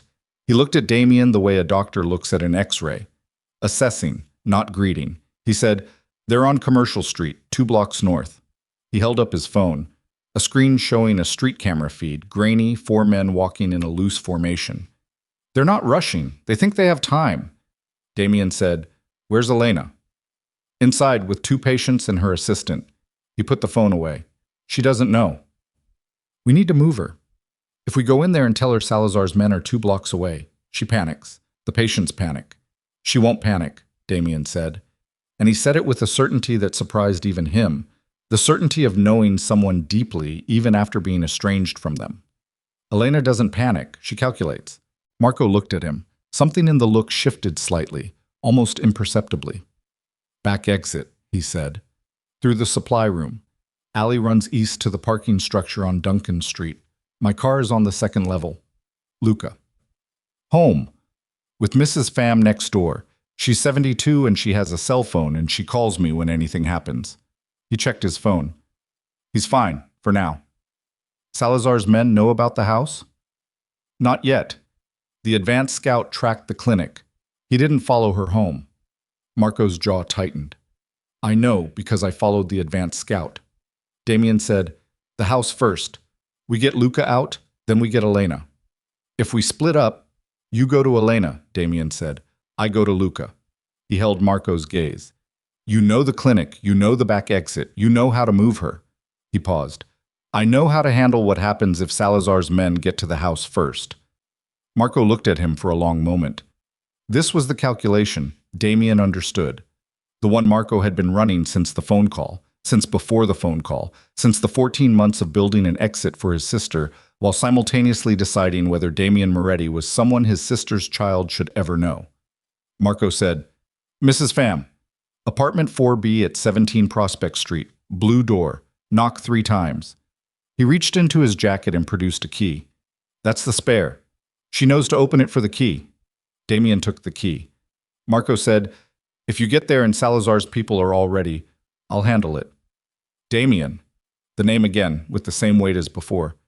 I know what handle it means to you. In this neighborhood, I know where I am, Damian said. Not angry, just precise. I know what this neighborhood is. I know what Elena's built here. He put the key in his pocket. Go get my wife. Something crossed Marco Vasquez's face that was not agreement and not respect exactly, but something in the territory between them. He gave one nod. They split at the corner. Damian went right toward Prospect Street. Marco went left toward the clinic. Prospect Street was residential, the houses close together, the yard small and tended with the particular care of people who don't have much space but treat what they have as worth maintaining. Number 17 was a 2-story wood frame house, white with blue trim, the blue door Marco had described visible from the street. Damian walked, not fast enough to draw attention, not slow enough to waste time he didn't have. He was half a block away when he saw the car. Black, generic rental, parked in front of number 15 with 2 wheels on the curb, the way people park when they've stopped temporarily. The engine was off. The windows were slightly fogged. One man visible in the driver's seat. Another figure moving on the far sidewalk, heading toward the blue door. Damian stopped. He assessed in 3 seconds. One man in the car. Driver, lookout. One man approaching the door, going for Luca. The other 2 were presumably still with the main group heading toward the clinic, which meant Salazar had split his team, which meant Salazar was smarter than they'd given him credit for, or someone had given him better operational advice in the last few hours. The man approaching the door was broad, moving with professional confidence, right hand slightly away from his body. Carrying. He was 30 feet from the blue door. Damian moved. He didn't run. Running draws the eye, draws the ear, changes the sound of a street. He walked fast and at an angle that put him on an intercept path that looked, to anyone watching, like 2 men converging on the same sidewalk by coincidence. The man heard him at the last second. He turned and Damian was already inside his reach, already with both hands engaged, left hand controlling the weapon arm at the wrist, body positioned so that the gun, if it discharged, went into the ground rather than toward the door. The man was big and trained and reacted fast, dropping his weight, trying to turn the engagement. He was not as fast as a man with nothing left to lose. Damian put him down hard against the parked car. Not the rental, the car in front of it, a beat-up Civic that took the impact with a dull thud. And the man hit the metal and the back of his head caught the side mirror and he dropped. Not out. Conscious but stunned, the world tilting sideways, hands not working right for the next 20 seconds. 20 seconds was enough. The driver was out of the rental by the time Damian turned around. He was younger than the first, faster on his feet, and he had better instincts. He didn't reach for his weapon immediately. He put his phone to his ear first, calling in. Damian closed the distance in 3 strides and hit the phone out of his hand. And then there was a fight on a residential street in Gloucester, Massachusetts that lasted 40 seconds and felt like much longer. The kind of fight that has no technique in it. Just 2 men who both want very badly to be the one still standing at the end, using everything available, the rental car door, the curb, gravity. Damian was not 26 anymore. He felt every year of the difference. He felt it in his ribs when the driver got an elbow in his knee when it caught the edge of the car bumper wrong, in the breath that came hard through his nose after the second impact. He was bleeding from somewhere above his left eye. He felt the warmth before he felt the pain, and then both. But he was still standing when the driver wasn't. He stood over the man on the sidewalk, breathing in the specific way of someone who has just run out of whatever reserve they were drawing on, chest working hard, hands on his knees for 2 seconds before he straightened. He looked up and down the street. A curtain moved in a window across the road. He held still. The curtain settled. He went to the blue door. 3 knocks. Silence. Then, "Who is it?" A woman's voice, elderly, steady.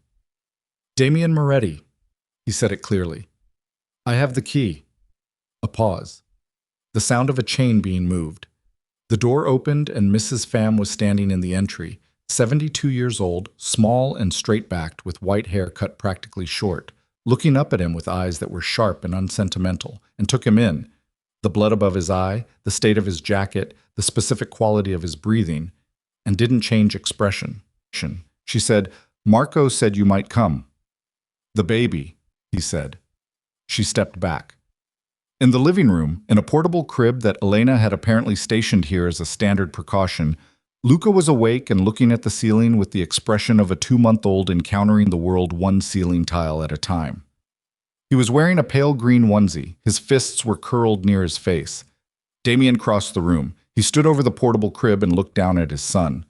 Luca looked back at him with the total, unguarded attention of a being who has not yet learned to guard anything. He was small. He was so profoundly small. He had Elena's mouth and dark eyes that couldn't have settled into their permanent color yet, but were currently the specific dark that made Damian think of her. And he had a small crease between his eyebrows that was Damian's. He'd seen it in photos of himself at that age. That exact crease, in the exact same place. Damian said, "Hey." His voice came out wrong, rough in a way he hadn't prepared for. Luca's fists moved. He reached down and picked up his son for the first time since the night Elena had left. The last time he'd held him had been 4 days after the birth, before the world collapsed. And Luca was heavier than he remembered, and warmer than he remembered, and the weight of him in Damian's arms was the realest thing that had happened in 4 days. Mrs. Pham said from the doorway, "There's blood on your face." "I know." He didn't move. "There are 2 men outside. They're not going to be a problem for a while." He looked at the old woman. "Mrs. Pham, I need you to take Luca upstairs and lock the bedroom door. Don't open it until Marco or Elena tells you to." She looked at him for a moment. "Those men outside were here for the child." "Yes." "And you stopped them?" "Yes." She nodded once, the way people nod when they've made a decision they were already inclined toward. "There may be more." "There may be?" He transferred Luca carefully. The muscle memory of holding a newborn had not, apparently, left him, and Mrs. Pham received the baby with the practiced ease of a woman who'd held many children. "Go upstairs. Don't come down until you hear Elena's voice." Mrs. Pham looked at him with those sharp, settled eyes. She said, "She talked about you." He didn't ask what Elena had said.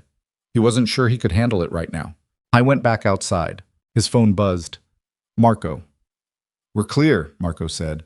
"She's with me. We're in the car." A pause. "She's—" "Give me a second." Voices in the background. Elena's voice, higher than usual, asking something in Spanish. The way she switched to Spanish when she was upset, which Damian remembered because he'd learned to listen for it as a measure of how bad things were. Marco said, "She wants to know if Luca is safe." "Luca is safe. Mrs. Pham has him upstairs." Marco relayed this. More Spanish. Then, "She says what happened to your face." Damian touched the cut above his eye. He'd forgotten about it in the way the body forgets peripheral information when there's more important information to process. His fingers came away red. "Tell her I ran into something." "She says she doubts that." He almost smiled. He couldn't fully manage it, but it was close. Marco said, 2 of Salazar's men are still at large. The clinic team. I intercepted one of them in the alley. The other ran. He's going to call in." "How long before Salazar sends more?" "He's in Newark. 3 hours by car, less if he flies." A pause. "We have a window." "I need to be in that window," Damian said. "Not here. I need to be where Salazar is." Silence on the line. Marco said, "Explain." "If I stay in Gloucester, this becomes a siege," Damian said. "Salazar keeps sending people until he gets what he wants, or until someone does something that can't be walked back. But if I go to Salazar directly, you're one man. I'm a man who has everything he needs to destroy Victor Salazar's operation from the inside," Damian said. "The recordings Vanessa sold him. I have Vanessa. She'll testify to who she gave them to and why. I have 14 months of evidence that Salazar has been actively targeting a civilian family, a woman and a newborn, for coercion. I have a federal contact of his who Tommy is identifying right now." He paused. "I don't need to fight Salazar. I need to walk into a room with him and make him understand that destroying me costs more than letting me walk away." Marco was quiet for a long moment. "That's a negotiation, not a confrontation." "Yes. It depends on Salazar being rational." I've been in rooms with irrational men for 20 years, Damian said. Salazar is rational. He's greedy, and he's ruthless, but he's rational. He doesn't want a war that costs him more than it gains him. He looked at the street. He wants leverage. I'm going to walk in and take his leverage away before he knows it's gone. Marco said, and the organization, Phil Escher, Ray Donato. Let them take it, Damian said. It came out surprisingly easily. He'd been working toward it for 2 days without knowing it, and now it was out. Whatever's left of the organization, let them have it. I'm done with it. The line was very quiet. Marco said, Elena needs to hear you say that, not me. I know. Not on the phone. I know, Damian said again. Bring her to the house. I need 5 minutes with my son, and then I need to go to Newark. He paused. Marco, I need to know she'll be safe while I'm gone. She's been safe for 4 months, Marco said. There was no sharpness in it, just fact. Safe from Salazar. Yes. After today, that threat is gone. A pause. You're that confident. I'm that committed, Damian said. There's a difference. Confidence means you think you'll win. Committed means you're going regardless. The line was quiet for 3 seconds. Then Marco said, 20 minutes, the house. Elena Moretti walked through the blue door of Mrs. Pham's house at 6:47 in the evening, and she stopped in the entry and looked at Damian standing in the living room with his son in his arms and blood drying above his left eye, and the look on her face was not what he expected. He didn't know what he'd expected. Anger, maybe. Or the controlled distance she'd built so carefully, the armor of a woman who'd made a hard decision and needed it to stay hard. Something that kept him at arm's length. What was on her face was something more complicated and more human than any of that. It was the face of a woman looking at something she hadn't let herself look at directly for 4 months. The reality of who this man was, the full picture, damage and love and catastrophic failure, and the fact that he was standing here with their son in a stranger's living room with blood on his face because he'd come through something to get here. She said, You're bleeding. I know. Let me see. She crossed the room. She put her hands on either side of his face and turned it toward the light, the clinical precision of a medical professional that she couldn't switch off, and looked at the cut. Her hands were cool and very steady. It needs a stitch or two. Later. Now. She dropped her hands and turned toward the kitchen. Mrs. Pham, cabinet above the sink, Mrs. Pham said from the hallway. I keep a kit. Damian stood still while Elena found the kit and came back and sat him down in a kitchen chair and cleaned the cut above his eye with the same focused attention she gave everything, entirely present, not performing care but actually providing it, the real version. She was close enough that he could smell her hair, the same shampoo she'd always used, something simple that he'd never been able to identify the brand of, and the familiarity of it was almost unbearable. She put 2 small adhesive closures on the cut. Not stitches. Close enough for tonight. She stepped back. They looked at each other. Marco was in the doorway. Mrs. Pham had taken Luca back upstairs. They were as alone as they were going to get. Elena said, How did you find us? Carl helped. Marco helped. He paused. I would have found you anyway. I need you to know that. Not as a threat. I just need you to know that I wasn't going to stop. She held his gaze. That's the problem with you, she said. You never stop. You just keep going. And sometimes that's the most important thing about you, and sometimes it's the thing that destroys everything. He said, I know. She said, That's not enough. No, oh, he agreed. It's not. She looked away, then back. Why are you here? The real reason. And don't say Salazar. He said, Because my son needed me, and I wasn't there the night he needed me, and I'm not going to be the father who shows up after the danger is over. He paused. And because you kept my name on the door. She looked at him sharply. The clinic, he said. Something moved in her expression, not softness, something more complicated. The look of a woman who has been caught at something true. That was for Luca, she said, so he'd know his name meant something, what his father built. He doesn't need to know what I built, Damian said. He needs to know what I'm willing to tear down. He stood up from the chair. I'm going to Newark. I'm going to end this with Salazar tonight. And when I come back, he stopped. If I come back, I'm going to the commission and I'm going to hand over everything they need. Not because I'm forced to, because I'm done. Elena said nothing. I'm not asking you to forgive me, he said. I'm not asking you to take me back. I'm asking you to let me try to be something worth knowing. For him. He looked toward the ceiling, toward the room where Luca was. I'll take whatever access you'll give me, whatever conditions you set. I'll live by them. She was very still. Elena. He said her name and he tried to put 20 years of everything into it without dramatizing any of it, without performing it. Just saying her name the way you say the name of something you almost lost and can't afford to be careless with again. I know I don't deserve. Stop! Her voice was not gentle and not cruel. Don't tell me what you deserve. I know what you deserve. I've known for 3 years. She pressed her lips together. Go to Newark. End it. She turned away, then turned back, which was not what he expected. Come back, he said. I will. Not for me, she said. For him. She looked at him with those dark eyes that had seen him clearly from the beginning, that had never stopped seeing him clearly, which was the thing about her that had always terrified him. And the thing he was finally, at 44, beginning to understand was not a threat, but a gift. He needs a father, not a legend, not a boss. A father who shows up. A pause. Can you be that?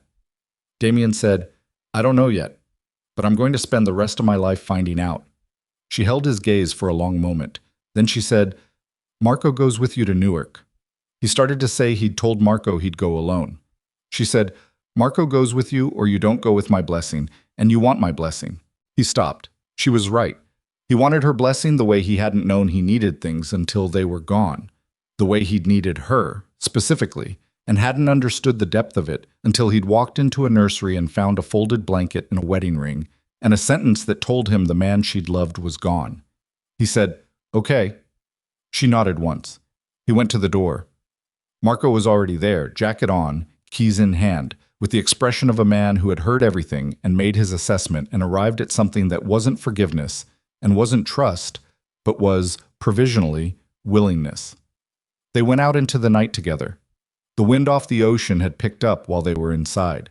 It moved down Prospect Street cold and direct, carrying salt and the smell of incoming weather. And somewhere to the northeast, a system was building that the radio in Marco's car, when they got in it, was calling a significant coastal storm. Damian looked at the sky. Dark clouds moving fast across stars that appeared and disappeared between them. Marco started the engine. Damian's phone buzzed. Tommy Bracco. He answered. Tommy said, I found the federal contact. You need to hear this before you walk into a room with Salazar. His voice was tight in a way that Tommy's voice rarely got. It's not just a contact. Salazar doesn't have someone feeding him information about a federal investigation. A pause. Salazar is the investigation. He's been a cooperating witness for the Eastern District for 14 months. Everything he's been doing to you, the photos, the recordings, the pressure on Elena, it wasn't just about territory. He's been building a case for the federal government against the entire commission. And you're the central target. The car was very quiet. The storm moved in from the northeast. Marco looked at Damian across the dark interior of the car, and in his eyes was the specific look of a man who has run every contingency and is now staring at the one he didn't plan for. Damian said into the phone, Say that again. Tommy said it again. And Damian sat in a car on a residential street in Gloucester, Massachusetts, while the wind picked up and the clouds closed over the stars and the ocean. Somewhere nearby went heavy with incoming weather, and he understood that walking into a room with Victor Salazar was not going to be a negotiation. It was going to be walking into the center of a federal operation that had been built specifically to catch him, with a cooperating witness who had 14 months of preparation and a wire and a federal handler listening on the other end. And the only thing standing between him and the complete destruction of every remaining option was the question of whether Damian Moretti could find a way to make the federal government want him more than they wanted to bury him. Marco drove. Damian sat with the phone against his ear and said nothing for 30 seconds after Tommy finished talking. Tommy said, You still there? I'm here. Damian's voice was even. Not the evenness of calm, the evenness of a man applying pressure to something that wants to bleed out. How solid is this? My contact inside the Eastern District is as solid as anyone I have, Tommy said. He's been there 11 years. He's not guessing. He saw the file. A pause. Damian, Salazar's been cooperating for 14 months. Everything. The photo drop, the recordings, the pressure on the organization, the move on Elena. All of it was coordinated with federal handlers. The goal was never to take your territory. The goal was to destabilize you enough that you'd make moves they could document. Moves that would complete the RICO case. Marco was listening. His hands on the wheel were steady, but his jaw had set in a way that said he was processing fast. Damian said, the deal Salazar was offered. Full immunity on his eastern operations. Everything wiped, in exchange for the Moretti organization and whoever in the commission they can pull down with it. And the recordings. Already in federal hands. Copies, anyway. Another pause. The originals are still with Salazar. He's holding them as, my contact called it insurance. In case the federal deal goes sideways, he wants something to negotiate with. Damian said, so Salazar is playing both sides. Has been from the beginning, Marco said quietly, to no one in particular. Rational. Tommy said, what? Nothing, Damian said. Tommy, the 2 men at Prospect Street. They need to be somewhere that doesn't connect to Gloucester. Handled, Tommy said. Not elaborating. Some things didn't need elaboration. Phil Escher and Ray Donato. A longer pause. They made their calls. To Benedetto. To 2 other commission members. Tommy's voice was careful now, picking through something complicated. But they haven't moved yet. My read is they're waiting to see which way this falls before they fully commit. Then let them wait, Damian said. Don't move against them. Don't warn them either. He looked out at the road. They were back on Route 128, the city pulling them south. Newark was 3 hours. I need you to do something. Tonight. Right now. Name it. Vanessa Kane. The Astoria apartment. He paused. I need her in front of a federal prosecutor. Not Salazar's handler. A different office. Southern District. He paused again. She cooperates willingly. She gets the deal we promised her. She tells them everything. Salazar's operation, the recordings, the approach, what she was paid and by whom. She gives them Salazar playing both sides. A beat. A cooperating witness who can prove their star witness is running a side game is worth more to the Southern District than anything Salazar has on me. The line was quiet. Tommy said, you want to burn Salazar with his own play? I want to walk into a room with him knowing the floor is already gone under his feet, before he knows it, Damian said. Can you make the Southern District call tonight? I know a lawyer, Tommy said slowly. Who knows a prosecutor? It's possible. Make it happen. And Tommy, he paused. After tonight, I'm going to need you to do something else, something bigger, and you're not going to like it. I already don't like it, Tommy said, but go ahead. The financial records, the full portfolio, the real one, not the legitimate front, everything that connects the organization's actual revenue to actual activity. He said it without hesitation, which surprised him. He'd expected to hesitate. I'm going to hand it over, not to the Southern District, to a specific attorney who's going to use it to negotiate a specific outcome. Tommy was very quiet. Marco glanced at him from the driver's seat. Damian said, I'm done, Tommy. This is the last night of this. Whatever's left after tonight goes to whoever wants to fight for it. Phil, Ray, whoever. I don't care. He paused. But I'm not spending the rest of my life waiting for the knock on the door. I'm going to walk up to the door and knock on it myself, on my own terms, and whatever they give me, I'll take it. Tommy said, you could do time. Maybe. Significant time. Maybe, Damian said again. Make the call, Tommy.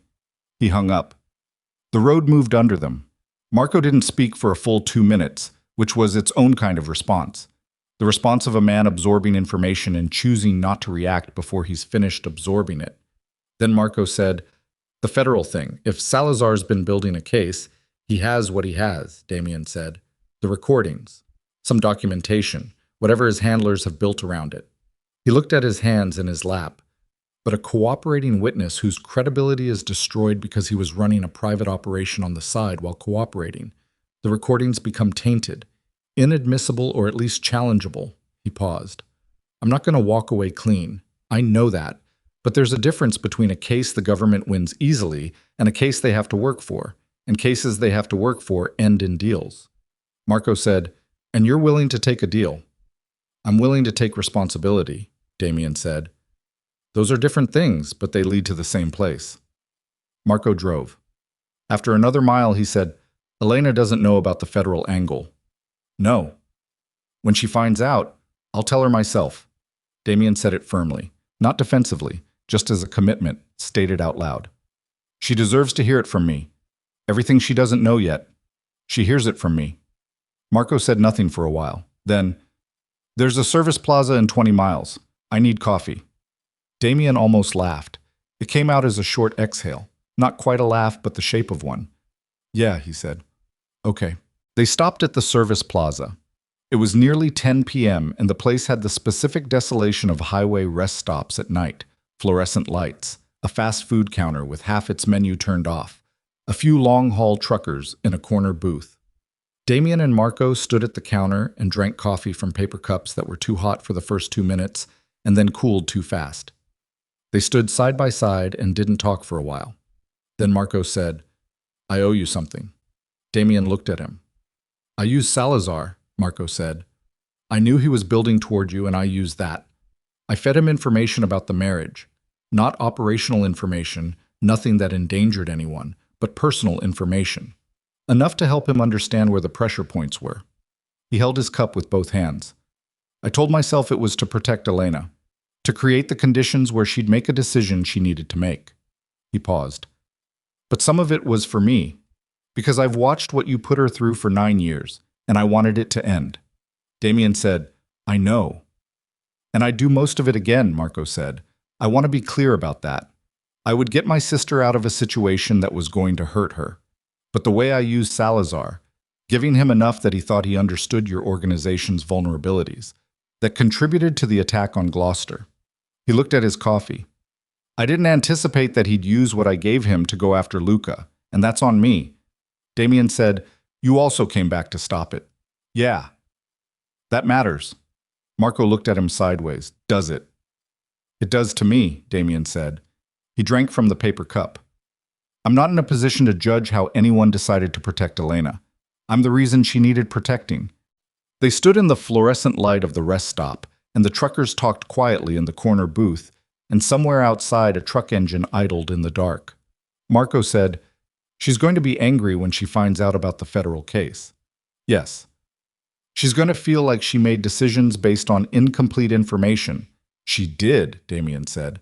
So did I. Marco turned to look at him directly. After this is over, whatever form overtakes, what are you actually planning, concretely? Damian thought about it. He thought about it honestly, without the reflexive planning instinct that had driven 22 years of operational decisions. He thought about what he actually wanted, stripped of what he'd told himself he wanted, and what he'd built in place of what he actually wanted. He said, I want to be in the same town as my son. He said it simply. I want to be somewhere he can find me if he needs me. I want to learn what he likes, what makes him laugh. He stopped. I don't know what that looks like practically. I don't know what Elena will allow or what the legal situation makes possible, but that's it. That's the whole thing. Marco studied him for a long moment. He said, Okay. Just that. Okay. The single most conditional acceptance Damian had ever received, carrying in it years of protecting a sister and one honest assessment of a man standing in a highway rest stop in New Jersey at 10 p.m. with a cut above his eye drinking bad coffee. They drove the rest of the way to Newark in silence. Victor Salazar was staying at a hotel in the Ironbound district, the kind of place that catered to business travelers passing through, anonymous and mid-range, the choice of a man who was careful about not being too comfortable in any one location. His security detail was 2 men in the lobby and 1 on his floor. Damian knew this because Marcus had called with the information at 11 p.m., and Marcus knew because Marcus had spent 15 years building the kind of network that produced this kind of information on short notice. He also knew, because Tommy had called at 11:40, that the Southern District Prosecutor had received Vanessa Kane and her attorney 2 hours ago, and that the meeting was ongoing. And he knew, because his own phone had buzzed at midnight with a text from an unknown number containing only a case number and a district court identifier, that someone, he suspected Carl Vitelli, working channels Damian didn't fully know about, had made a preliminary contact with a federal attorney. The floor was moving. Salazar just didn't know it yet. Marco drove past the hotel once, slow, ordinary. Two men in the lobby visible through the glass. The man on Salazar's floor invisible, but presumed. Marco said, "I can get you past the lobby." "How?" "I still have credentials," Marco said. He said it without elaborating, and Damian didn't ask, because men who'd spent 8 years in military intelligence and then disappeared from public record didn't usually surrender everything when they left. "The man on his floor," Damian said. "You'll have 4 minutes from the time I create the distraction in the lobby to the time he investigates." Marco pulled into a parking structure across the street. "Room 412. Damian said, "I'm going in to talk to him. That's all." "I know." "No weapons. No threats." He looked at Marco. "I need him to understand that the game is already over before he calls his federal handler. If he calls the handler first, he'll lawyer up and go into protocol and you'll get nothing," Marco said. "I know." 4 minutes, Damian said. "Starting when you clear the lobby stairwell," Marco said. He checked his watch. "His detail changes at 1 a.m. We have 20 minutes. They got out of the car. Room 412. Damian knocked with the specific knock of room service. 3 knocks, a pause, 2 more, and heard movement inside, and a voice saying something to someone. And then the door opened on the security chain and Victor Salazar looked through the gap with the face of a man who hadn't expected visitors, and whose hand was not visible, which meant his hand was holding something. He was 61 years old. He had the look of a man who had started lean and filled out in ways that were mostly muscle once, and were now a mixture. He had a face that had been handsome 30 years ago and was now authoritative in the specific way of men who've spent decades having rooms go quiet when they entered. He looked at Damian Moretti through a hotel room door chain at 12:30 in the morning, and his eyes did not show fear. They showed the rapid, flat calculation of a man assessing a situation. He said, "How?" "You chose a mid-range hotel," Damian said. "You should have chosen cheaper. The cheaper ones don't have floor maps in the elevator." A pause. Then Salazar. And this was the thing about him that Damian had always respected, even while opposing him, the quality of his operational nerve, said, "Come in," and closed the door and removed the chain and opened it. His hand was holding a phone, not a weapon. He set it face down on the dresser when Damian came in, deliberately visible. "Look, I'm setting down the thing you don't want me to use." Damian looked at the phone and then at Salazar.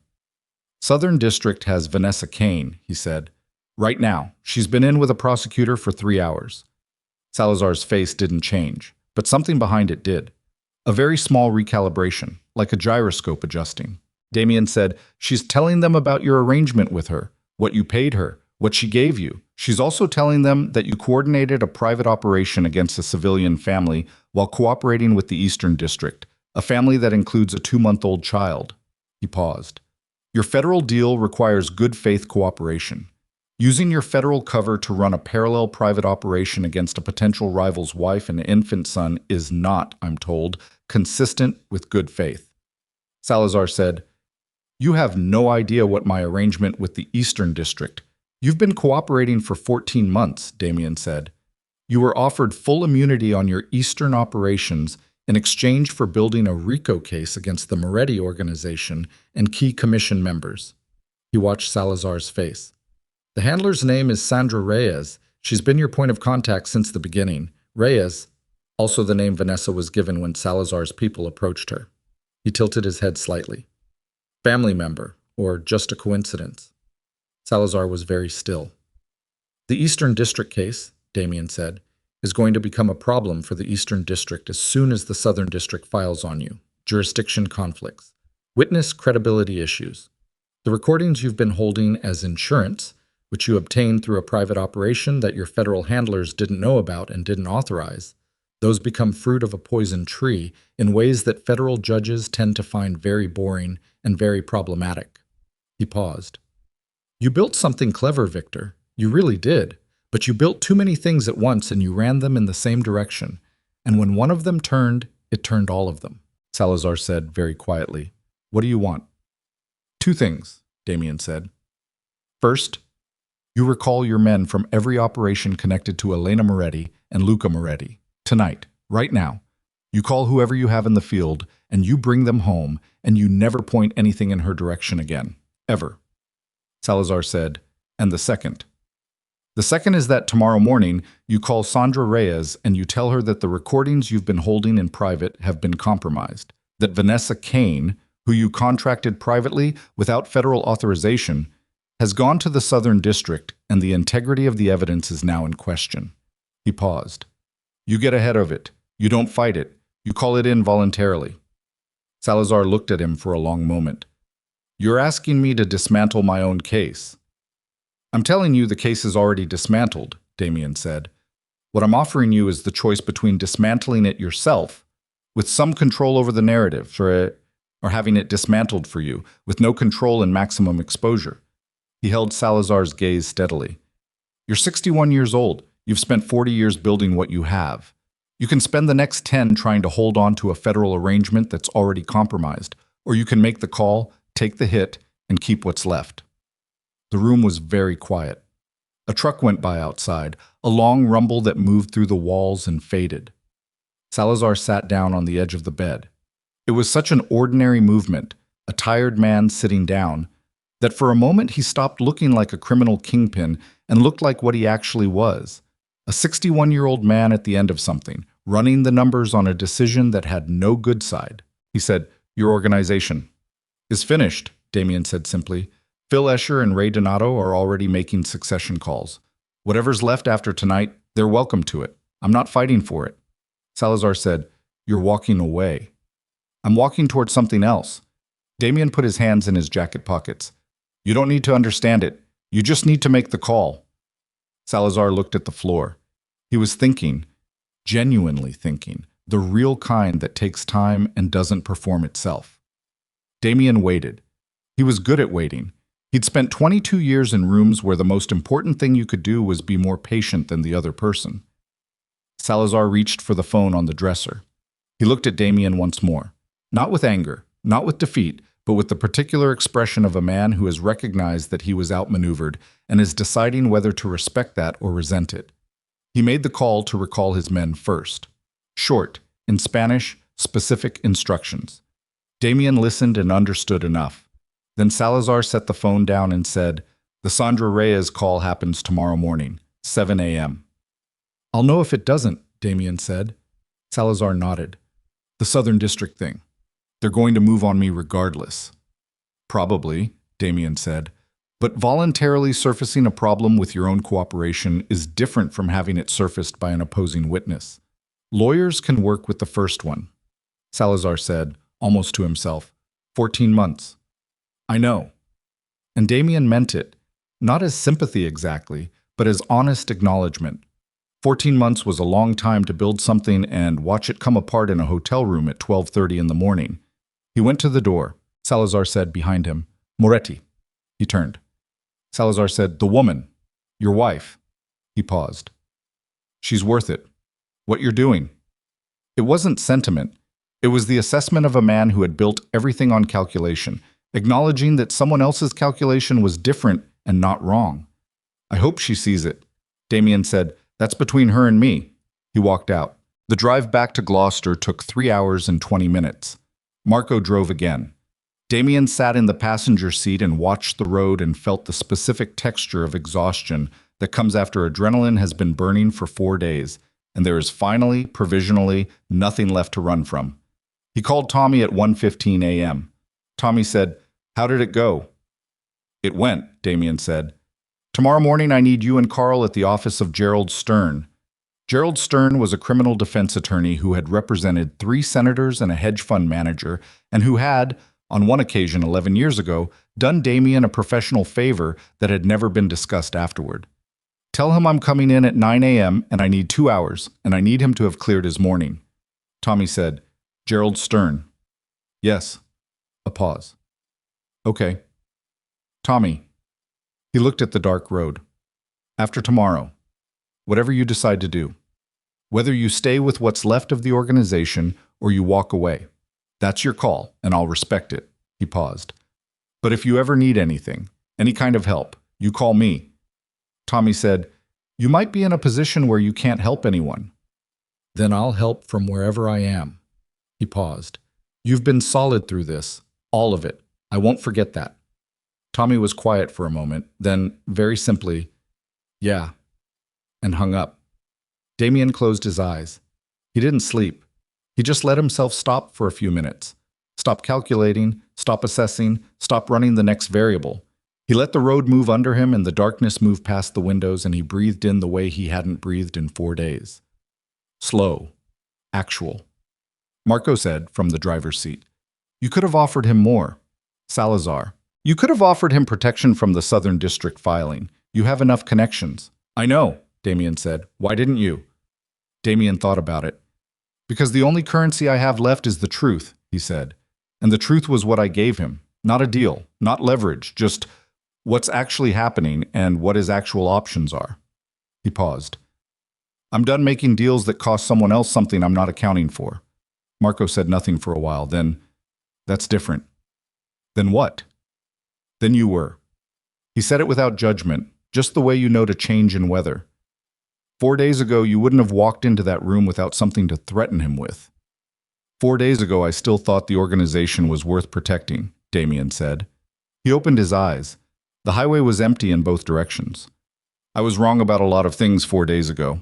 They arrived in Gloucester at 4:40 a.m. The storm that had been building off the northeast coast had arrived while they were driving. Not the full force of it, which was still organizing somewhere over the Atlantic, but the advance edge, which was enough. Rain horizontal off the ocean. Wind that pushed against the car door when Damian opened it and required actual effort to close. The street was empty and wet and the power had flickered. He could see one streetlight at the end of Prospect Street going on and off with the irregular rhythm of a loose connection. The light in Mrs. Pham's house was on upstairs. The blue door was visible in the glow of the unsteady streetlight. He went to the door. He knocked. Not the 3-knock code, just his knuckles on wood, ordinary. The door opened after a moment and Elena was there. She'd changed from the clothes she'd been wearing earlier into something simpler, sweatshirt, jeans, and her hair was down, which it almost never was when she was operating professionally, and she looked at him with eyes that had been awake all night, and were fully present despite that. She took in the state of him, the cut above his eye with the adhesive closures she'd put there, the jacket damp from the parking structure, the 4 days of accumulated everything on his face, and she stepped back to let him in. The house was quiet. Mrs. Pham had evidently gone to sleep at some point, the discipline of the elderly who understand that worry doesn't require audience. Upstairs, through the ceiling, the small sounds of a baby moving in light sleep.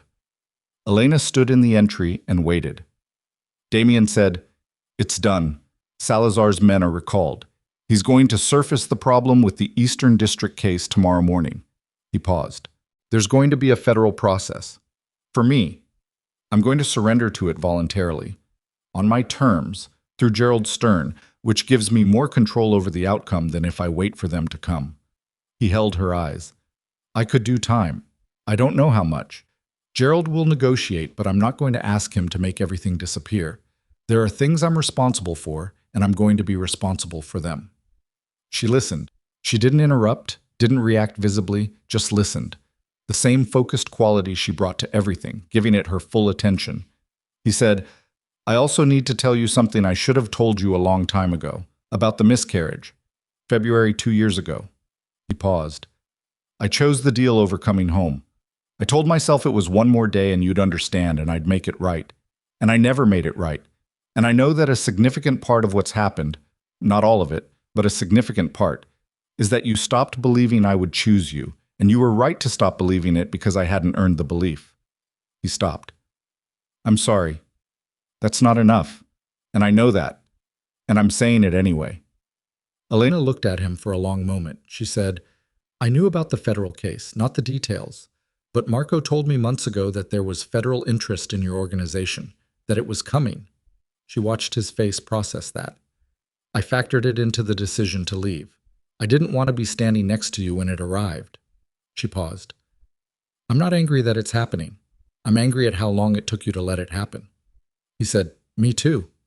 She said, "Gerald Stern is good. He's the right choice." "I know. The financial records. If you surrender them voluntarily, Stern will make sure they're handled in a way that maximizes the cooperation credit," he said. "He knows how this works." She nodded slowly. Then she said, I'm going to need a lawyer too, for the clinic, to make sure that whatever legal process happens around you doesn't reach the clinic's funding or status. She said it practically, the way she said everything practical. Not cold, just clear. The clinic isn't part of your world. I built it clean. I need it to stay clean.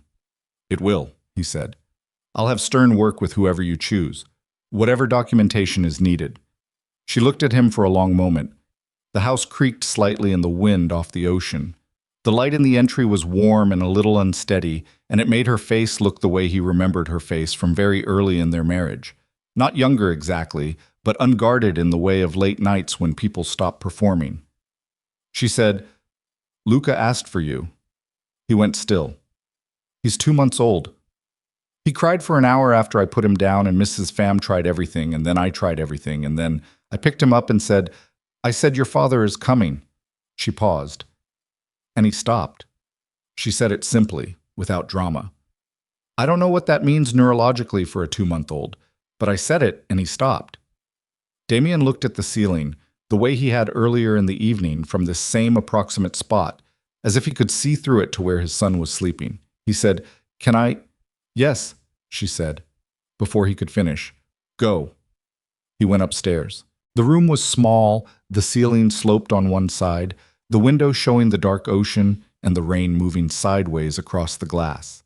The portable crib was in the corner by the window. Too close to the draft, he thought automatically, a father's instinct he hadn't known he had until it arrived fully formed. He moved it 6 inches from the window. Luca was on his back, arms flung wide in the absolute abandon of infant sleep, the way they sleep when they haven't yet learned that the world is somewhere that requires defending against. He was breathing with the fast, light rhythm of the very young.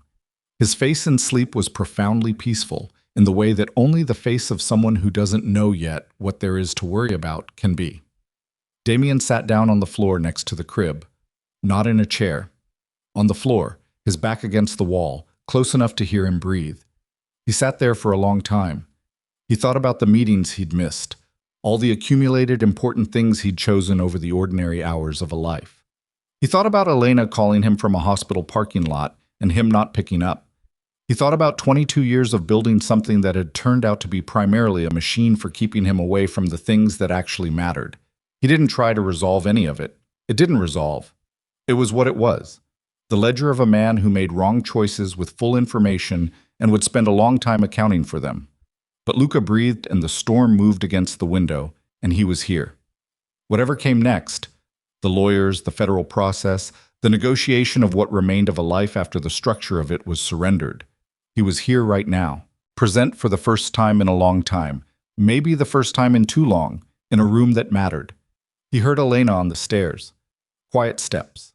She appeared in the doorway and saw him on the floor and didn't say anything about it, just leaned her shoulder against the door frame and looked at the two of them, the man on the floor and the baby in the crib. She said very quietly, He has your eyebrows. I noticed, Damian said, equally quiet. It's not a compliment, she said. They're very serious eyebrows for a small person. He almost smiled, the same almost smile from the rest stop. This time it got a little further. She said, You should sleep. Gerald Stern at 9. I know. She pushed off the door frame. She was about to go. He said, Elena. She stopped. He said, I'm not going to ask you for anything. I want to be clear about that. I'm not going to ask you to come back or to forgive me or to make any decision before you're ready to make it. He looked up at her from the floor. But I need you to know, whatever the federal process looks like, whatever I end up having to do, however long it takes, I'm going to come out on the other side of it, a different person, or I'm going to keep trying until I am. He paused. Not for you. Not even entirely for him. Because I don't want to be the man I was anymore, and I don't know how to be the man I want to be yet, but I'm going to find out. Elena looked at him for a long moment in the doorway, the wind working against the house outside, the baby sleeping between them in the small light. She said, The guest room is at the end of the hall. He nodded. She said, Damian, his name in her voice, which he hadn't heard in 4 months, which had a specific weight that no other use of his name by anyone else had ever had. The sentence I left you. The man I loved died long before I walked away.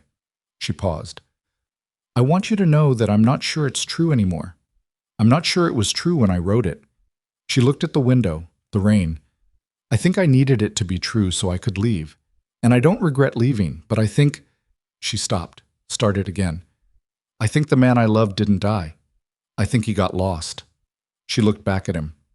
Lost is different. She went down the hall. The guest room door opened and closed. Damian sat on the floor next to his son's crib and listened to the storm and the baby breathing and the house settling around both of them, and he let that last sentence do what it did, move through him slowly, the way things move through a person when they've been in motion for so long that stillness has become foreign and it takes time to let even good things land. Lost is different. He put his hand on the side of the crib, not reaching in, just contact with the wood, close to where Luca's hand was curled near his face. He sat like that until the storm peaked and began, slowly, to ease. Gerald Stern's office was on the 31st floor of a building in Midtown and had a view of the park that Stern had long since stopped noticing, though clients often stared at it during difficult conversations as a way of having somewhere to look that wasn't each other. Damian sat across from Stern's desk at 9:15 a.m. on a Thursday in November and laid out, with the systematic precision that had once made him effective at organizing criminal operations and now made him effective at dismantling one, everything that needed to be said. Stern listened without interrupting for 40 minutes. He was 63 years old, a small man with large glasses and a reputation for making the impossible merely difficult. He took notes in a handwriting so small it was almost illegible to anyone else, which Damian had always suspected was intentional. When Damian finished, Stern said, "The Southern District filing on Salazar complicates the Eastern District's case in ways they won't love. The voluntary surrender of financial records, combined with a cooperation proffer that covers specific activities and excludes others, gives us a negotiating position." He made another small note. "You will not walk away clean. I want to be direct about that." "I told you that already," Damian said. "Some clients say it and mean something different than what it means," Stern said. He looked up over his glasses. "What does it mean to you?" Damian said, "It means that there are things I did that caused harm to people who didn't deserve it. And I'm not going to pay lawyers to make those things invisible. I'm going to pay you to make sure the accounting is honest and the outcome is proportional." Stern looked at him for a long moment. He said, "I've represented a lot of people in your position, Damian. Most of them want the same thing they always wanted, control over the outcome. They dress it up as accepting responsibility, and they mean they want to choose which responsibility they accept." He set his pen down. "What you're describing is different, and I need to know whether you mean it before I build a strategy around it." Damian said, "I mean it." Stern nodded once. He picked up his pen. "Then let's get to work." The federal process took 11 months. Not because it was simple, it wasn't, but because Stern was methodical, and because Damian held to what he'd told Stern on the first morning. Honest accounting, proportional outcome. He testified in 2 proceedings. He turned over records that resulted in the successful prosecution of 4 men whose activities had caused harm that Damian, by maintaining his organization's reach, had enabled. He did not testify against men who'd followed his orders in good faith. He drew a line around that and held it. The Eastern District case against him settled into a plea that carried a 30-month sentence, suspended to 18 months with credit for cooperation, which Gerald Stern presented to him in the same office on a gray February morning as the best available outcome, and Damian accepted without negotiating further. Phil Escher and Ray Donato took what remained of the organization and ran it into the ground within 8 months, not through stupidity, but through the specific entropy that afflicts things held together by one person's force of will when that person leaves. Nobody was surprised. Carl Vitelli, watching from retirement, said nothing publicly. Victor Salazar pled guilty to federal charges related to his private operation against Elena and Luca in the Southern District. The Eastern District Cooperation Agreement was voided due to the unauthorized parallel activities. He received 4 years. He was 62 when he went in. Vanessa Kane received the deal she'd been promised. She spent 7 months in a federal protection program and emerged into a life in a city she'd never told anyone and a name that wasn't Kane. Whatever she became after that, nobody in this story knew. Tommy Bracco left New York. He sent Damian one postcard from somewhere on the Gulf Coast. Just his initials and a phone number, no message. and Damian kept it in the single drawer of the single desk in the apartment he rented near Gloucester after the legal process concluded. He never called the number, but he kept the postcard. Carl Vitelli died 14 months after everything ended. Quietly, in his apartment, in his sleep, his hat on the hook by the door the way it always was. He left Damian a letter, handwritten, 3 pages, that said things Damian had needed to hear for 20 years, and that he folded and kept in the same drawer as the postcard. Marco Vasquez remained in Gloucester. He ran security assessments for 3 municipal governments along the Massachusetts coast, and he lived in a house 2 streets from Elena's, and he came for dinner on Sundays, which was a fact Damian learned 6 months after he started living nearby, when Luca, by then walking, 14 months old and deeply opinionated about it, pointed at the door on a Sunday afternoon and said, a sound that might have been Marco, and Elena said, "Not today, baby. Marco comes tomorrow." And Damian understood the structure of the life she'd built and felt, for the first time clearly, that it was a good structure, built by a capable person who deserved to have built it. He never tried to displace it. He found his place in the margins of it, and he worked every week to make those margins wider, not by pushing, but by showing up. By being the person he said he'd be in a small room in Gloucester during a coastal storm while his son slept nearby. He got a job. This was, practically speaking, the most humbling thing he did in the whole period, more than the legal process, more than the testimony, more than the 18 months of supervised release. He got a job working for a logistics company in Gloucester that moved fish and produce along the New England coast, because it was the thing he understood how to do, and the work was real, and it paid a wage, and he went to it every morning at 6 a.m. and came home every evening, and that was the shape of it.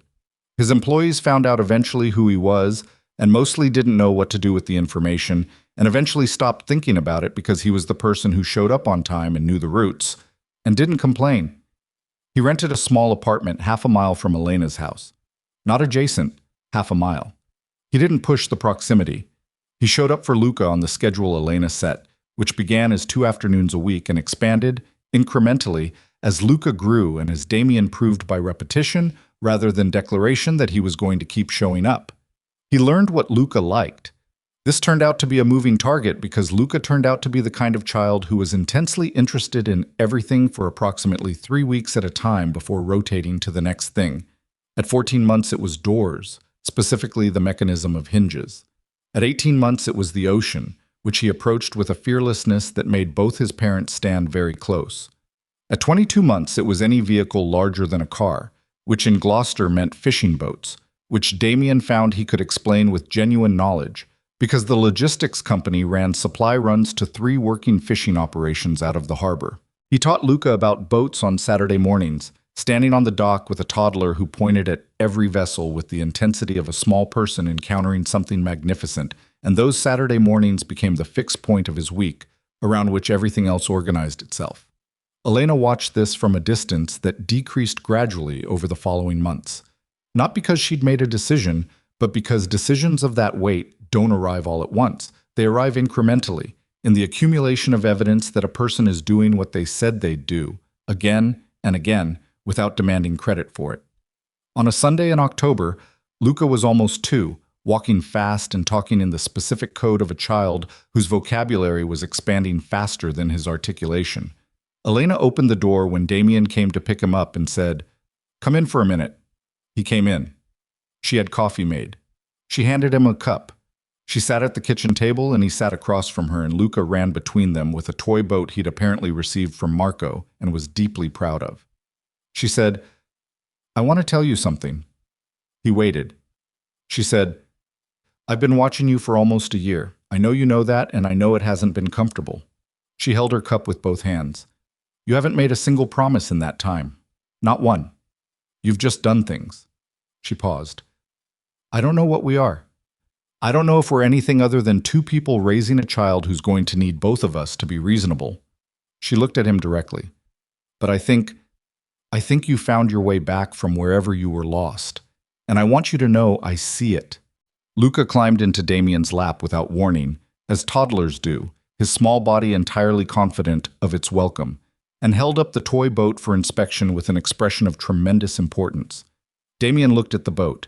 He said very seriously, "This is a good boat." Luca said something that might have been agreement. Elena watched them. She picked up her coffee. Outside the window, the harbor was gray-green in the October light.